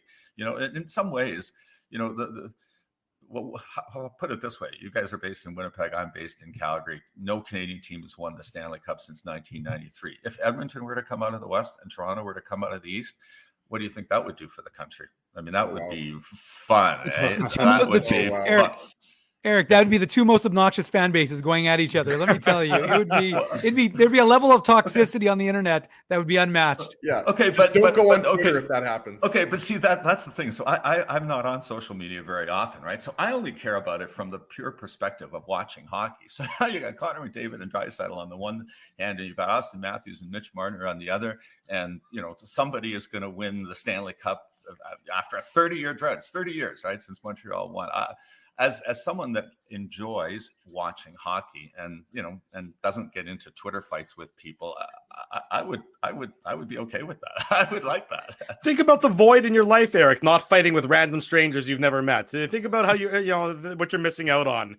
Last question to you. I don't think we've mentioned their name yet in this interview, or if we have, it's only been in passing. Why can any of these teams in the East beat the Boston Bruins? Yeah, well, no, it's a great question. I did an essay about 3 years ago before the Tampa 2019 playoffs, and Tampa had a similar kind of a year. I think they won 62 games. They were the heavy odds-on favorite, and I talked to Scotty Bowman because in my research I found that Scotty Bowman won all those Stanley Cups, but he often won them with teams that had 96 points or 101 points, and the best teams he had, especially in Detroit, didn't win. They couldn't get it done, and so I think Boston is in the same. And then of course Tampa lost to Columbus, and then a whole bunch of people on the one side were mad at me because they thought that I jinxed Tampa, and then a whole bunch of other people were thought, hey, like the crystal ball was pretty good that year. So I'm not prepared to predict that, but I would like to at least open the possibility that when you go coast to coast the way Boston did. Takes a lot of energy out of your team. They really never hit a flat patch, and that's what happened with Tampa. They had a bad week, and they were out very, very quickly. So you've got a Florida Panthers team waiting for them there. A year ago, Florida were the President's Trophy champions. They had the best team. They didn't have much of a playoff history, but they looked really, really good, and they made all the right moves at the trade deadline. And they couldn't get it done. So that is my argument, that there is, on paper, they should be favored in every series, but the game's not played on paper. Depth, which they have coming out of their whatever, it really helps you the further you go along the path. But, Florida's a dangerous lurker if they get past Florida. Tampa and Toronto are really, really good teams. And then, who knows who comes out of the Central. So it's step by step by step, and lots of things have to go right for you. But on paper, with the depth they have in goal, 7 deep on the blue line, bringing in Bertuzzi, Taylor Hall healthy again, they're really good. They're really good. And once in a while, the best team wins. But a lot of times in the National Hockey League, it doesn't. And so that's the best that I can do for that. Eric Duhatschek covers the NHL for theathletic.com. He's one of our favorite guests. Eric, we always appreciate your time. We always appreciate your insight. It's going to be a hell of a first round, and it's only going to get better from there. Thanks so much for joining us this morning. All right, my pleasure. Take care, Eric. Thanks so much, Eric. There he goes. Our good friend Eric Duhatschek joining us this morning on the Illegal Curve Hockey Show. This is like old times. Yes, we went into overtime on this Saturday morning, and my kids were wondering what was going on because I'm usually upstairs by now, and that's making pancakes. Yeah, no, we already had French toast for breakfast. We have breakfast before the show, Dave. It's almost lunchtime. Come on, get with the routine. If you're having French toast in France, is it just toast? And like when I was in China, I was just eating food. Yes, and on that note, we say a big thank you to all the sponsors of Illegal Curve who make the Saturday show, the post-game show, and the website a possibility. Our friends at Rumors Restaurant and Comedy Club, Linden Market Dental Center, Zappia Group Realty, Betway, Tough Duck, Boston Pizza, Seagram's, Rolly's Transfer, Grid Park, and The Keg support these fine businesses because of their continued support of Illegal Curve Hockey. Big thanks to Murat Atesh. Big thanks to Eric Duhatschek for joining us. In case you missed any of the interviews or any of the extensive preview we did on the Jets and the Golden Knights, it's available for immediate replay on YouTube, and the podcast will be up very shortly thereafter. Be sure to smash the like button on our YouTube channel, subscribe to the YouTube page, and of course, leave us feedback here, there, and everywhere, especially on iTunes as well. We always love to hear what you think of the program. Drew, do we want to let the people know what the final poll numbers were? Sure, go quickly. I'm going to end the poll right now. Okay. Jets in 6, crowd had 54%. Actually, I ended it and then I lost it. Jets in 6, crowd 54%. Jets in 7, crowd 23%. Golden Knights in 6, 20%. And Drew, I believe you had Golden Knights in 7. Yeah. Drew, we've always said this about you. You're a 1%er. There you go. Exactly. I'm in the top 1% of wealth and of opinions when it comes to hockey. Big thanks to everyone for joining us. Reminder, Tuesday night, the Illegal Curve post-game show right after the Jets and the Golden Knights. Drew, by the way, the Moose playoff dates have been revealed, so you might want to let the folks know they want it. Can't go to Jets playoff games. Friday, Sunday next week. Friday, Sunday. It's going to be a busy Friday, Saturday, Sunday. Yeah. Woo! Exactly. Friday, so Friday, Saturday, Sunday, Monday for Jets and Moose playoff games in downtown Winnipeg. Be sure to keep it locked to all of our social media at Illegal Curve. Be sure to keep it locked to illegalcurve.com. All the latest news, everything to do with the playoffs, and any sort of information about an Illegal Curve live broadcast, we'll bring it to you just as soon as we can. Thank you, Spency. I appreciate the insult. Read it for the podcast, Drew. Read it for the podcast. Yeah, Spency says similar results to the IC personality popularity poll. Drew got 1% there as well. Thank you for that, Spency. I appreciate the love. We appreciate the love from everyone who's joined us this morning. Spency. We'll see you all again soon. We'll see you Tuesday night. Thanks everyone for joining us. If it's Saturday, it's the Illegal Curve Hockey Show live on YouTube and all of our social media platforms. Thanks for listening to this broadcast from Illegal Curve Hockey. For more great Illegal Curve content, subscribe to the Illegal Curve YouTube channel, follow at Illegal Curve on Twitter, Facebook, and Instagram, and visit your online home for hockey in Winnipeg, illegalcurve.com.